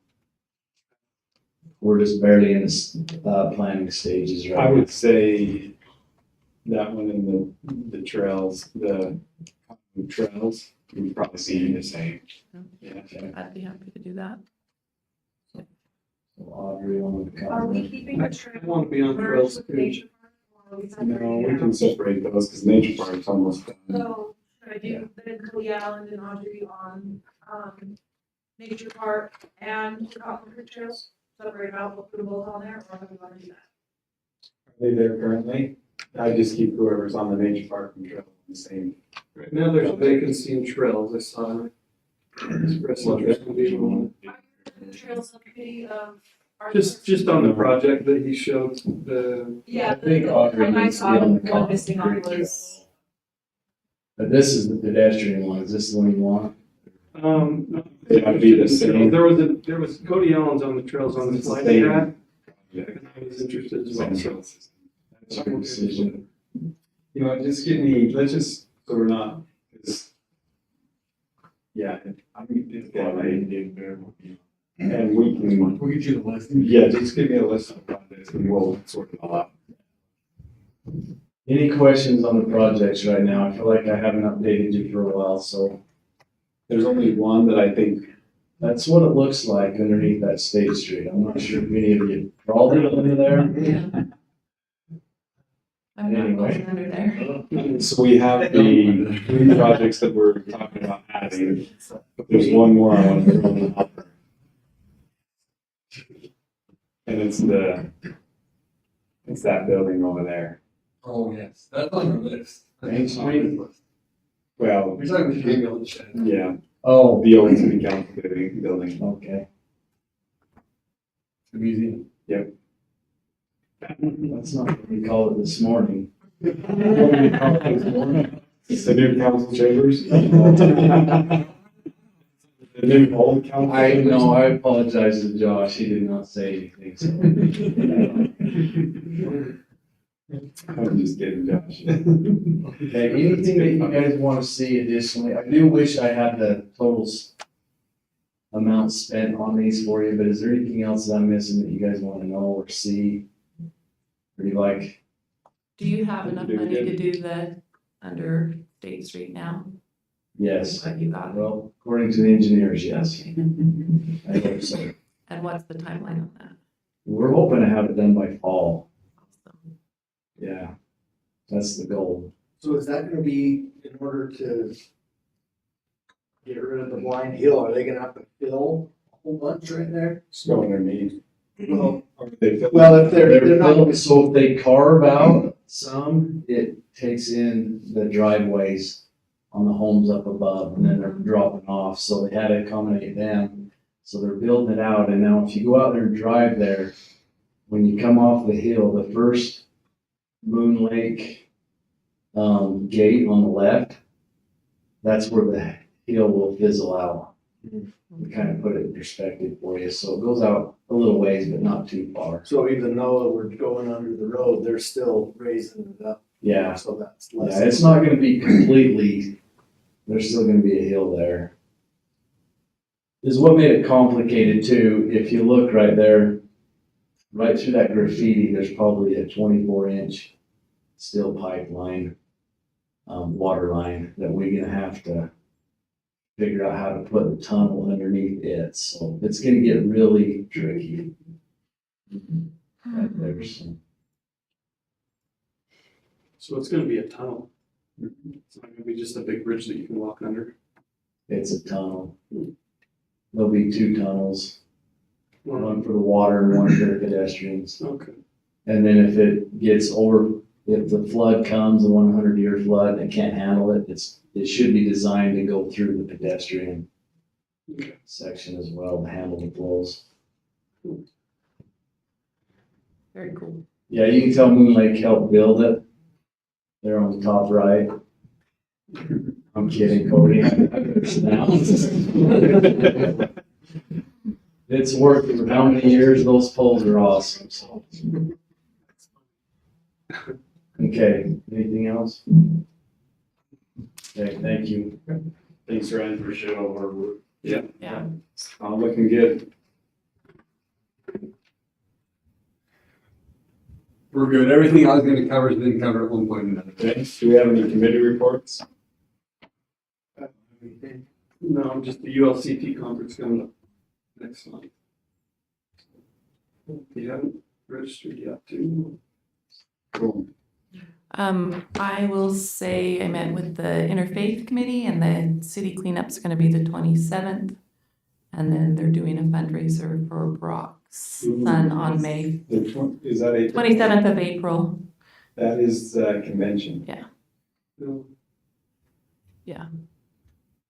But that's the day I don't know, What convention was that? State convention. Convention. Okay. Oh, yeah, it's no good. Just don't miss state convention if you're a state delegate. And then May 2nd, they're doing a fundraiser for Brock's son. I have all the information for the fundraiser. I don't have any information aside from how they did it last year on the city website. Okay, Okay. let me get with you and see what you have, and if I have anything different, I don't know. Okay. Thanks, Audrey. Anything quick? All right, we do have a closed session. I know it's late. Let's get it done. Let's just burn through it though. So I don't have anything. Do we have a motion to go into closed session? I will motion. Oh, wait. We're going into closed session. I don't like the state code thing. We've got to be more specific than that. So, it's a land. Land negotiations and I've got litigation. Okay, so land negotiations and litigation. All right, so that's why we're going into closed session. And we will have a participant by Zoom in one of the.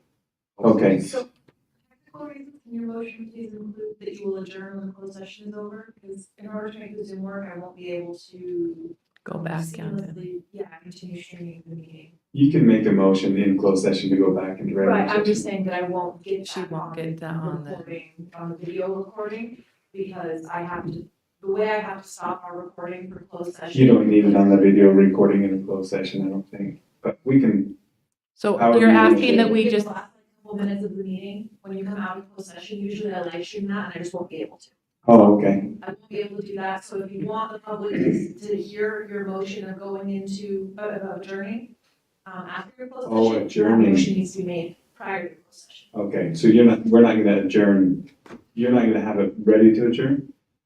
I mean. she's just asking that we say that we're going to adjourn at the end of the closed session. Okay. And I move that we do that. We just adjourn the regular session. So. Now, you know, into closed session. Can you do that? Is that No? possible? Well, if you're gonna take any action, no, it's gonna be done. Yeah. Which, if we're gonna adjourn. And that's the thing, if there's, We might need action in the closed session. Yeah. you can't take action in the closed If session you right need more now. time after the closed session to reestablish everything, we could do that. So let's plan on that. And then, one thing that I will comment, the individuals that were here tonight at the beginning of the meeting, I feel like that's going to escalate into a major problem if we don't. So every party involved, including the police, is frustrated with the situation. Yeah. So I think that we are gonna have to have. Some type of mediation, some type of, I just felt that tonight. That's why I was like, you know what, this is not the time or place for this. We're gonna move on. Yeah. But, All parties involved it's gonna have to be talked through or figured something out. I think that, yeah, I just got the feeling that that's gonna be It is. a major issue. And it has been for a while. Yeah. Okay, I just wanted to say that really quickly. Okay, so do we have a motion to go into closed session I for those items? I will motion to go into closed session for those items. Okay, we'll do a roll call vote, so. Mayor? Aye. Aye. Okay, all right, let's go ahead and